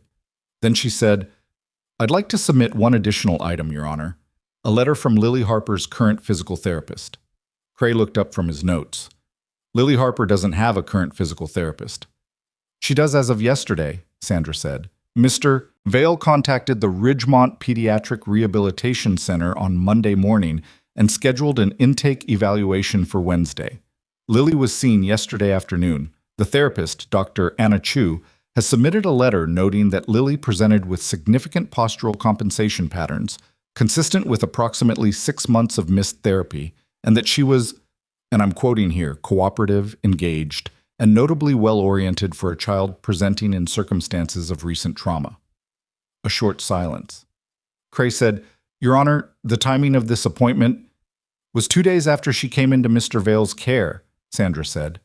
Compare that to 6 months of canceled appointments under the previous arrangement. Hartwell wrote something down. Ethan sat still and kept his face neutral and watched the judge's pen move. Cray's examination of Ethan was precise and aimed at the psychological file angle, as Sandra had predicted. Mr. Vale, you served in combat environments for a significant period, Is that correct? Yes. And combat exposure, extended combat exposure specifically, is associated with certain stress-related responses. Post-traumatic stress, hypervigilance, difficulty with civilian adjustment. It's associated with a range of outcomes, Ethan said. Yes. Have you received any mental health treatment since discharge? I completed a standard exit evaluation and voluntary follow-up sessions with a VA-affiliated counselor for about a year after discharge. Both found me within normal parameters. Within normal parameters? But you'd agree there's no way to fully predict how prolonged stress responses might manifest in a domestic caregiving context. There's no way to fully predict how any aspect of anyone's history might manifest in a caregiving context. That's true of everyone at this table. Cray looked at him for a moment. Mr. Vale, do you have any experience with children with physical disabilities? Not formal experience, but I have. A yes or no answer is fine. Sandra said, Your Honor, the witness was answering. Hartwell looked at Cray. Let him finish. Ethan continued. Not formal experience, but I have operated in field conditions that required me to assess, transport, and provide care for injured personnel, including personnel with mobility impairments, under circumstances considerably more demanding than a mountain house with a ramp and a physical therapy referral. Cray pivoted. You built that ramp 2 years ago for a friend. Yes. Not for a child. Not in anticipation of this situation. No. For a friend who lost part of his leg in Kandahar. He kept his voice level. The ramp exists because I thought about someone's needs before I was required to. Cray was quiet for a moment. He looked at his notes. He'd been deflected twice, and he was deciding whether to push or move. He moved. One final area. Mr. Vale, you are single. You live alone. You work intermittently as a consultant and part-time instructor. In what sense would you describe yourself as stable? In every sense that matters. He looked at Cray directly. I own my property outright. I have no debt. My income, while not large, is consistent. I have not moved in 3 years. I have a dog who has been with me 6 years. I have a friend who visits several times a year and knows my home well. He paused. Stability isn't a function of how many people are in a house. It's a function of whether the people in the house can count on what happens next. Cray sat down. Hartwell asked Lily 2 questions. The first, do you understand why you're here today? Yes, Lily said. Someone's trying to say I should go somewhere else. And do you have a preference about where you live? A pause. Lily looked at the judge with those careful eyes. I want to stay where I am. Can you tell me why? Another pause. Lily looked down at the book in her lap, then back up. Because he came back, she said, when he didn't have to, and he didn't make a big thing about it. She stopped. I've been with people who made a big thing about taking care of me so you'd know they were doing something good. He just did it. She was quiet for a moment. And the dog. Hartwell's expression did something subtle. She wrote it down. Then she looked at Cray. The motion to challenge the provisional arrangement is denied. The placement stands pending full review, which I'm scheduling for 90 days, not the standard 120. I want this case moving. She looked at Sandra. Physical therapy continuation, documented.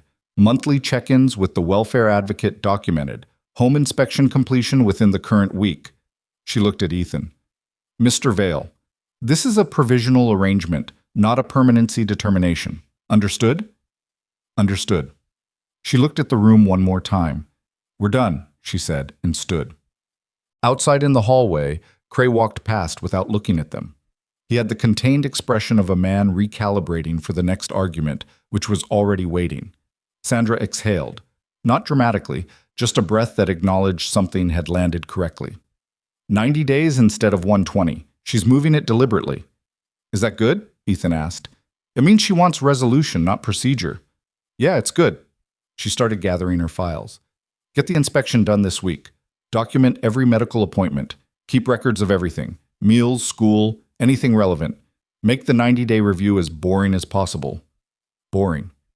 Boring means nothing went wrong. Boring is what you want. She looked at him over the glasses. Good job in there, by the way. Cray tried the stability angle and you didn't get defensive. Nothing to get defensive about. She looked at him for a moment. Then she nodded and moved off down the hallway. Lily was beside Ethan. She had the book closed in her lap. She was watching the hallway, the institutional lighting, the people moving through. "It's over?" she asked. "For today. There's more process, but for today, yes." She was quiet. Then, "He said you were unstable." "Cray. Yeah. Are you?" Ethan looked at her.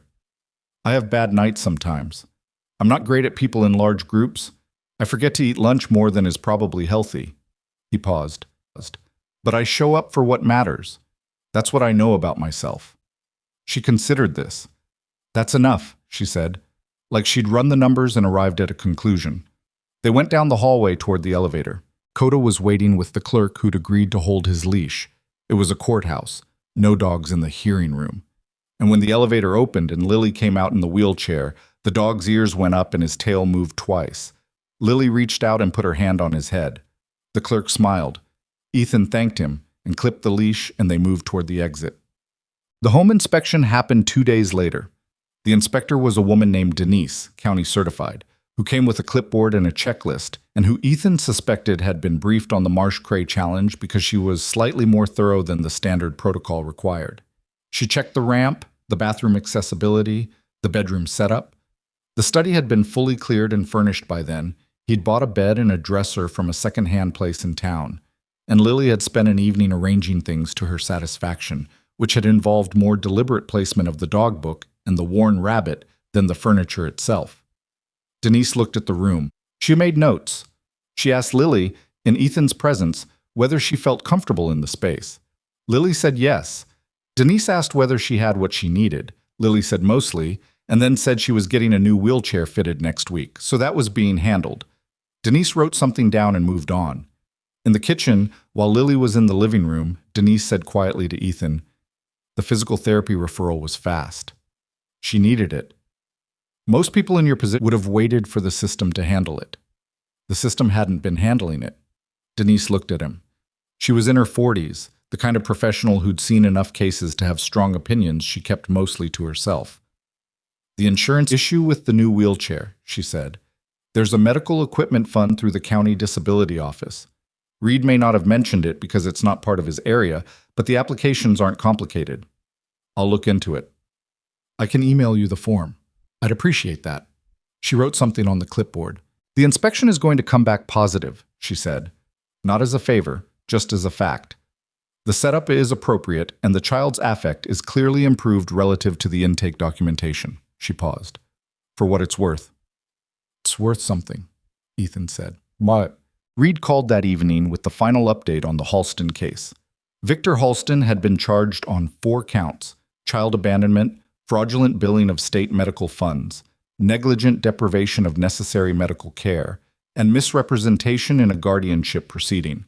Renee had accepted a reduced charge in exchange for full cooperation, which her attorney had apparently advised her to do from the moment she'd been interviewed in Granby. The Adams County case, the one connected to Owen Marsh, had been reopened by a separate investigative team. Halston's attorney was already trying to limit his client's exposure on that angle, but the financial records found in the SUV were not cooperating with that effort. "Owen Marsh," Ethan said. "Any progress?" "Working on it." Reed's voice was careful. "He's not a minor anymore. He'd be 19, 20 now. We're trying to make contact. It's..." A pause. "It's complicated when someone ages out. They don't always want to be found." Ethan knew about that. He knew it from a different context, but he knew about not wanting to be found.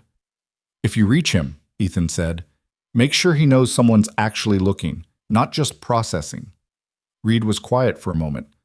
"I'll keep that in mind." They ended the call. Ethan sat at the kitchen table for a while with the phone in his hand, thinking about a 9-year-old boy who had become an 11-year-old with no one cross-referencing the databases, and was now someone in his late teens who might or might not answer a call from a county number. The study door, Lily's room now, was closed. He could hear faintly the sound of the nature documentary she'd become absorbed in. Wolves again. She'd watched the same series twice already. Koda was lying in the hallway between the kitchen and the closed door. His position in the house had reorganized itself around Lily without anyone directing it. He slept near her at night, followed her in the morning, returned to Ethan in the early evening, and then drifted back, dividing himself between them with an accuracy that no one had asked for. Ethan looked at the dog. "You're a better judge of this than I am," he said. Koda's tail moved once against the floor. Then he put his head back down on his paws and watched the closed door. "Sa." 3 weeks in, Lily asked him about the course. They were at the kitchen table after dinner. She'd started doing homework there, something about the table being better than the desk in her room, and he hadn't questioned it. He was reading a county emergency protocols document that needed updating. "Did you like it?" she asked. "Being a Marine." He put down the document. "Parts of it." "Which parts?" He thought about it honestly. "The clarity," he said. "You always knew what the mission was. You might not agree with it or fully understand it, but it was defined, and you knew who was beside you." A pause. "I liked knowing who was beside me." "Do you miss it?" "Some days." She chewed on her pencil, a habit he'd noticed. "Why did you leave?" "It was time." He looked at the document. "I'd been doing the same kind of work for a long time, and I could feel it changing me in ways I didn't like." "What ways?" He looked at her. "You know when you hold tension in a muscle for so long it stops feeling like tension and starts feeling like the normal state of the muscle?" She thought about it. "Like my shoulders sometimes." "Yeah, exactly like that. I left because I needed to find out what I was like without that tension." He paused, still working on it. She wrote something in her notebook. Then, "Victor said people who leave things are quitters." Victor was wrong. Leaving something at the right time is harder than staying at the wrong time. She chewed the pencil again. "He said that about my mom, too, that she quit." "What do you think?" A long pause. She looked at the notebook. "I think she got sick. Quitting is a choice. Getting sick isn't." Ethan looked at her, 8 years old, running distinctions that took most adults years to arrive at. "Yeah," he said, "that's right." She went back to the homework. He went back to the document. The kitchen was quiet in the way rooms get when the people in them have stopped performing comfort and just have it. Outside, snow had started again. Light this time, the ordinary kind, drifting past the north windows without menace. Lily looked up at it and smiled, just briefly, just to herself. And Ethan saw it and said nothing and looked back at the document, and the snow kept falling past the window with the easy indifference of weather that had no agenda, and the room held them both without effort, the way good rooms do when they've finally been given something worth holding. The snow that had drifted past the kitchen window that night became 6 inches by morning, and Lily discovered that fresh snow on a slope was something she had not yet formed an opinion about. Ethan found her at the back door at 7 a.m., chair positioned at the threshold, looking out at the white-covered ground between the house and the tree line. She hadn't gone out. She was just looking at it the way she looked at the ridge sometimes, cataloging, deciding what she thought. "You want to go out?" he asked. "The chair will get stuck." "Probably." He looked at the slope. "I could shovel a path. Takes about 20 minutes. She looked at him. "You do that." "I'd do that." She turned back to the snow. "Okay." He shoveled while she watched from the doorway, and Koda ran circuits of the cleared section with the aggressive joy of a dog encountering fresh snow. And by the time the path was finished, she'd been smiling for 10 minutes without seeming to notice. It was a small morning, an ordinary one. He thought about that while he put the shovel away, how ordinary mornings were something she was still learning to expect, how the absence of crisis was its own thing to adjust to. The 90-day review came on a Tuesday in April. The mountains were different by then. The snow line had retreated up the peaks, and the valley was showing the first real color, that aggressive spring green that happened fast in Colorado and meant business. Lily had started physical therapy twice a week with Dr. Chu, and the new wheelchair had arrived 6 weeks in, a lighter manual chair, the model she'd researched herself, in a dark blue that she'd chosen without hesitation when asked. She was faster in it. She sat differently in it, her posture adjusting as the correct fit allowed her body to do what it was supposed to do. She'd also started school. That had been its own process. Enrollment, records transfer, an IEP meeting with the special education coordinator at the elementary school in Silver Ridge, a woman named Ms. Petrov, who was brisk and competent and had clearly done this many times. Lily had sat in that meeting with her hands flat on the table and answered questions in her careful, minimum word style. And at the end, Ms. Petrov had said, "She's going to be fine," to Ethan, and Lily had said without looking up, "I know." And Ms. Petrov had laughed, a real laugh, surprised out of her. The first week of school had been hard. Not catastrophically, but hard. She came home quiet, ate dinner without talking, and then sat at the kitchen table doing homework with the focused silence of someone using the work as anchor. He didn't push. He made food and let the silence be what it was. By the third week, she'd mentioned a girl named Priya who sat near her in class and had asked about Koda because she'd seen the photo Lily kept in her binder. By the fourth week, Priya had come over on a Saturday afternoon and spent 2 hours sitting on the kitchen floor with the dog, while the two of them talked about things Ethan couldn't fully hear from the living room, which was as it should be. So by the time the 90-day review arrived, the case file that Sandra submitted to Judge Hartwell's court was, as Sandra had advised, boring. Physical therapy. Documented, consistent, progressing above expectation according to Dr. Chu's notes. School enrollment. Complete. Attendance perfect. Academic performance assessed as above grade level in reading and at grade level in math with improving trajectory. Medical equipment. Resolved. Welfare check-ins with Carol. Documented, all positive. Home inspection follow-up. Completed, no concerns. Guardian compliance with court requirements. Complete. Philip Cray did not appear at the 90-day review. His firm sent a junior associate who presented a brief written statement on Victor Halston's behalf, a formal objection maintaining the challenge on procedural grounds, and sat down. The associate looked like he'd been handed an assignment he hadn't asked for. Sandra presented the file. The judge read.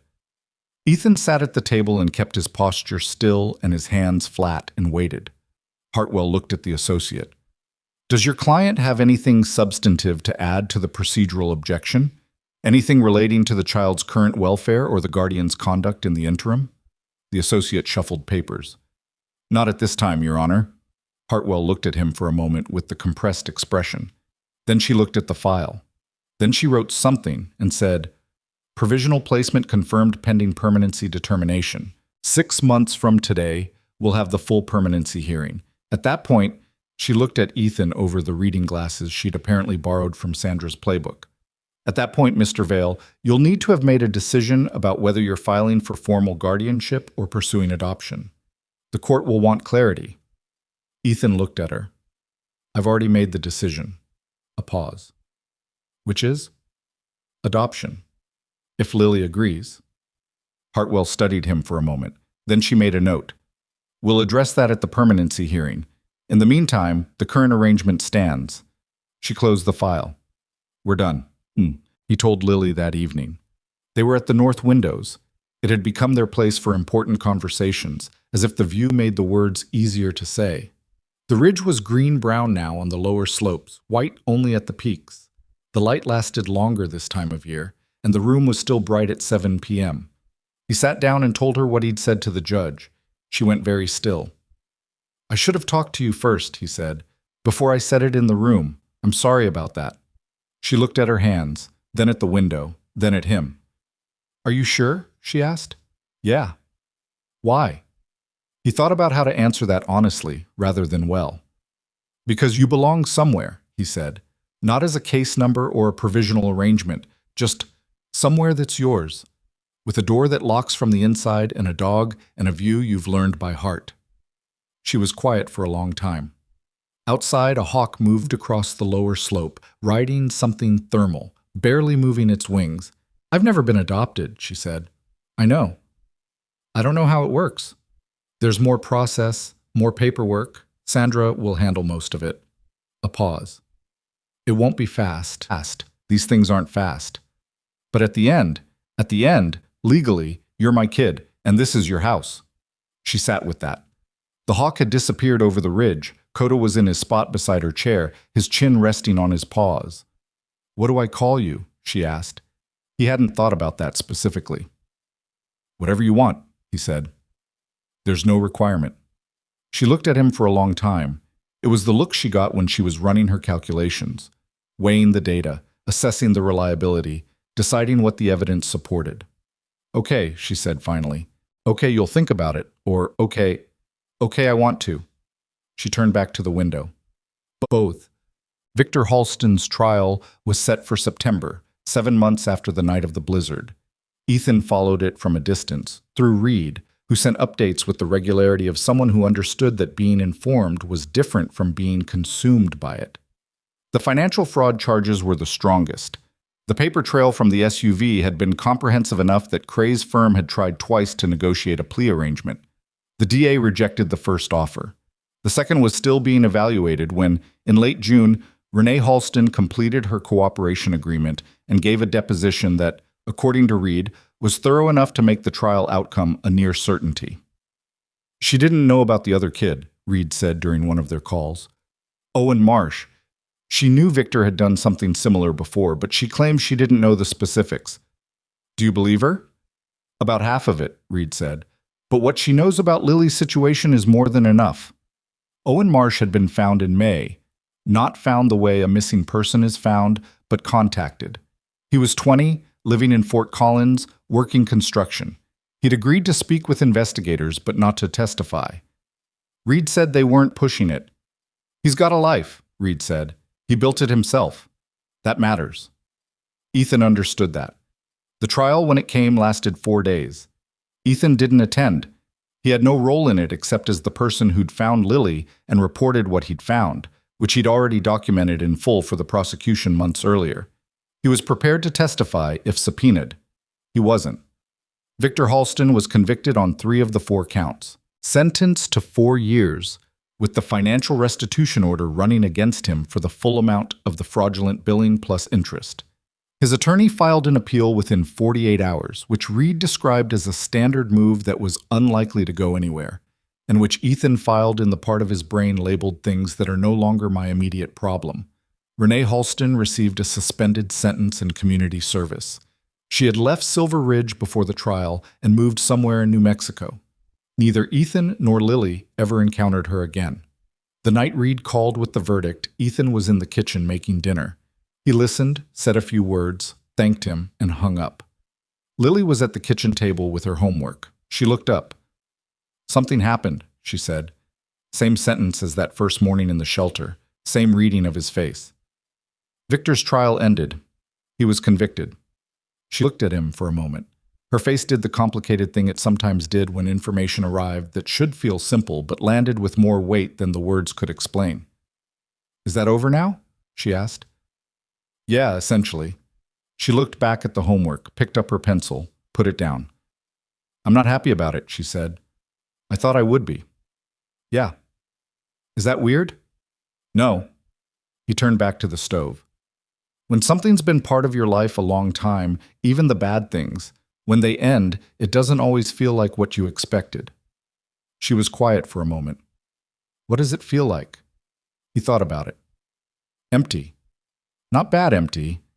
Just the weight of it was something you got used to carrying and now it's gone and you notice the difference."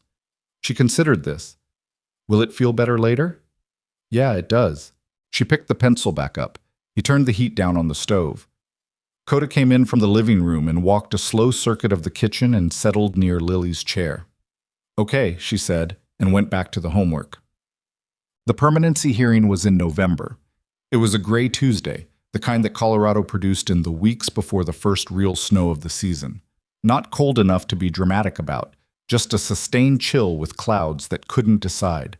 The mountains were dusted at the peaks again, the ridge outside their north windows doing its annual transition back to white. Sandra had submitted a comprehensive file, adoption petition, documented compliance, the therapist's notes from Dr. Chu, the school records, Carol's check-in reports, all of it. Everything that said, in the aggregate, here is what this looks like when it works. Lily was in the new wheelchair. She'd customized it over the months. A small sticker on the left armrest, a gear pouch on the back, a reflective strip that she'd requested specifically because she'd learned it made her faster to spot in parking lots, and she liked the idea of being easier to find. She'd also grown.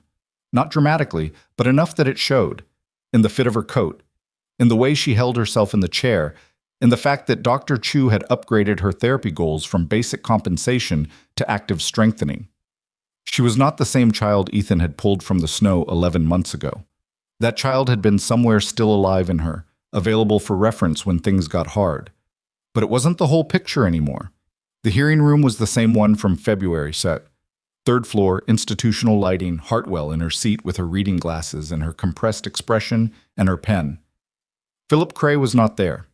The appeal had been dismissed in August, and his firm had withdrawn from the matter in September. There was no opposing party. There was only Sandra and Ethan and Lily and the court-appointed review attorney, a young man named Torres, who had read the file and found nothing requiring advocacy except the child's stated preference, which was thoroughly documented. Hartwell read for a while. She wrote things. She looked at Lily. "You're 9 now," she said. "Since August," Lily said. "How's school?" "Good. I'm in the advanced reading group." Hartwell nodded. "And you want Mr. Vale to adopt you?" "Yes." "You understand what that means? Legally, he becomes my parent, and this becomes my permanent home." She paused. "And his name goes on my paperwork." "Does that bother you? His name on your paperwork?" Lily looked at Ethan for a moment, then back at the judge. "No," she said. "I want it there." Hartwell looked at Ethan. "Mr. Vale, final statement on record." He'd thought about what to say. He'd written things down and crossed them out and started again several times over the past week. In the end, he'd decided that what he'd said in this same room 9 months ago was still true and still the most honest thing he could offer. "I showed up one night when it was cold," he said. "That's all I did. Everything after that was just not leaving." He paused. "I'm not going to leave." Hartwell looked at him for a long moment. Whatever she was measuring, she measured it. Then she signed the order. It didn't feel like a movie moment. Sandra shook hands and hugged Lily, which surprised both of them. Torres said congratulations and left. Reed, who had come and sat in the back of the room without being asked, nodded once at Ethan from the doorway before disappearing. In the elevator, Lily held the copy of the order that the clerk had printed for them. She was reading it the way she read everything important, carefully, all the way through. "It says Vale, Lily," she said. "Yeah. That's weird. My last name was Harper." "It can stay Harper. Hyphenated if you want. Whatever you want." She considered this. "Harper Vale," she said, trying it. "Or just Vale. Or just Harper. Up to you." She looked at the paper for another moment. The elevator opened into the lobby, and they came out into the gray November light through the glass doors, and Koda was in the truck in the parking lot, and they could see him through the window, watching for them. "Harper Vale," she said finally. Decided. "Both." "Okay." "Because Harper was my mom's name. I don't want to lose that." He looked at her. "That makes sense." "And Vale is here, now." She folded the paper carefully and put it in the gear pouch on her chair. "Both things can be true." He unlocked the truck and got the door and helped her transfer in and loaded the chair and got Koda settled and came around to the driver's side and sat there for a moment with his hands on the wheel. "You okay?" she asked. "Yeah." He started the engine. "You?" She thought about it. "I feel different," she said. "Not like I thought I would, just different." "Good different?" She looked out the windshield at the November clouds, the mountains behind them carrying their early snow. "Yeah," she said. "Good different." They stopped on the way home at the diner in Silver Ridge, a place called Harriet's that had been there since the 70s and served coffee that was genuinely good and pie that was inconsistent but often excellent. Phil from down the road was there, which was not a surprise because Phil was almost always there on Tuesday afternoons. He saw them come in and waved from his booth. "How'd it go?" he called. "Done," Ethan said. Phil raised his coffee cup. No ceremony required. They slid into the booth across from him. Lily at the end, chair parked, the order paper accessible in the pouch. She didn't show it to Phil. She didn't need to. Some things were just yours. The waitress came and Lily ordered hot chocolate and Ethan ordered coffee and Phil ordered a second piece of pie without asking whether anyone was judging him, which nobody was. "School's good?" Phil asked Lily. "Yeah, we're doing a unit on ecosystems." What ecosystem? Mountain. She looked at him. I already knew a lot of it. Phil smiled. He was in his 60s, a retired civil engineer with laugh lines and the specific patience of a man who'd spent decades waiting for things to be built correctly. He and Lily had developed an unlikely friendship over the months, based primarily on the fact that he talked to her like she was a person who knew things, rather than a child who needed to be managed. Because you live in one, he said. Yeah. She wrapped both hands around the hot chocolate. I looked up the hawks, the ones on the ridge. They're red tails. The thermal they use in the afternoon runs along the east face. You've been tracking them. Since March. Phil looked at Ethan with the expression he sometimes got. Part amusement, part something more serious. She's going to be all right, he said, quietly enough that it was almost just between them. I know, Ethan said. He did. He'd known it for a while. Not from the hearing today, not from the signed order, or the new chair, or the school placement, or the therapy notes. He'd known it the morning she'd asked him to shovel the path so she could go out in the snow, and had watched Koda run circles in the cleared space for 20 minutes with her chin in her hands, and the specific private expression of someone who was happy about something and hadn't quite accepted that they were allowed to be. She was allowed to be. Winter arrived for real 2 weeks later. The first major snow of the season came overnight and left 10 inches and a sky so blue it seemed manufactured. Ethan shoveled the path before Lily was up, cleared from the back door all the way to the tree line, a longer path than she'd asked for, and wider, so the chair would have room. She came out after breakfast and stopped at the threshold and looked at what he'd done. You went all the way to the trees, she said. Seemed worth it. She pushed out onto the cleared path. The snow was piled on both sides, taller than the chair's armrests, and above it the pines were weighted down and the ridge beyond was white all the way, and the air was the specific cold that felt clean rather than punishing, the kind that made you feel like your lungs were working for the first time. Koda exploded past her down the path, hit the snow at the tree line, and proceeded to lose his mind in the specific way that military-trained dogs did when presented with fresh powder and no particular objective. Lily laughed. Not the almost smile, not the corner of her mouth, not the careful managed expression she'd brought with her from the shelter. A real laugh. Loud, immediate, surprised out of her by the dog careening face first into a snowdrift and emerging with his ears full of snow and the expression of a creature who had no idea how that had happened. Ethan stood at the back door and watched her laugh and felt something in his chest that he didn't have an efficient word for and didn't try to name. She turned back to look at him, still smiling, her breath coming in small clouds in the cold air. He's ridiculous, she said. Yeah.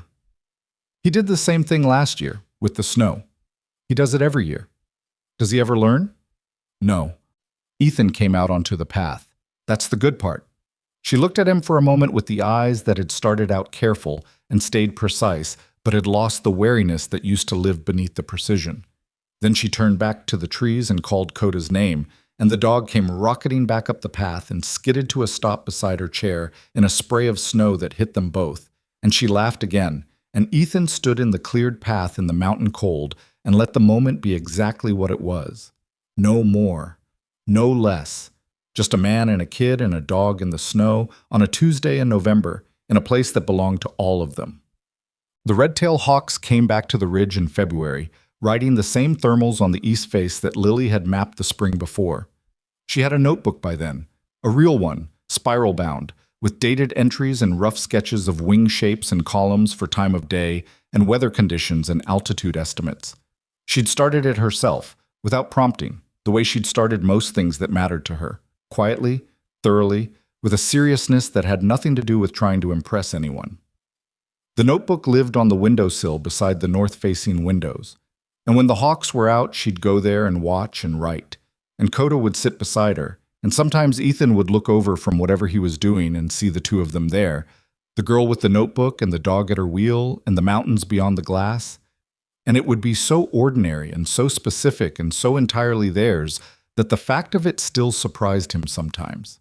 He didn't think he'd ever fully stop being surprised by it. He didn't want to. Some rescues are visible, loud, dramatic, caught on camera, turned into the kind of story people tell to remind themselves that the world is capable of the thing they're hoping for. And some happen in the quiet, in the cold, in the 2 seconds between hearing a dog alert and following him into a storm. In the decision to not get on a transport vehicle, in a ramp built 2 years before anyone needed it, in a path shoveled all the way to the tree line because it seemed worth it. In every ordinary Tuesday that comes after. The world will not always see you. Systems will fail. People with clipboards will decide you don't fit the approved category. The storm will come and the vehicles will leave, and you will be standing in the dark with a question in front of you that has no guaranteed answer.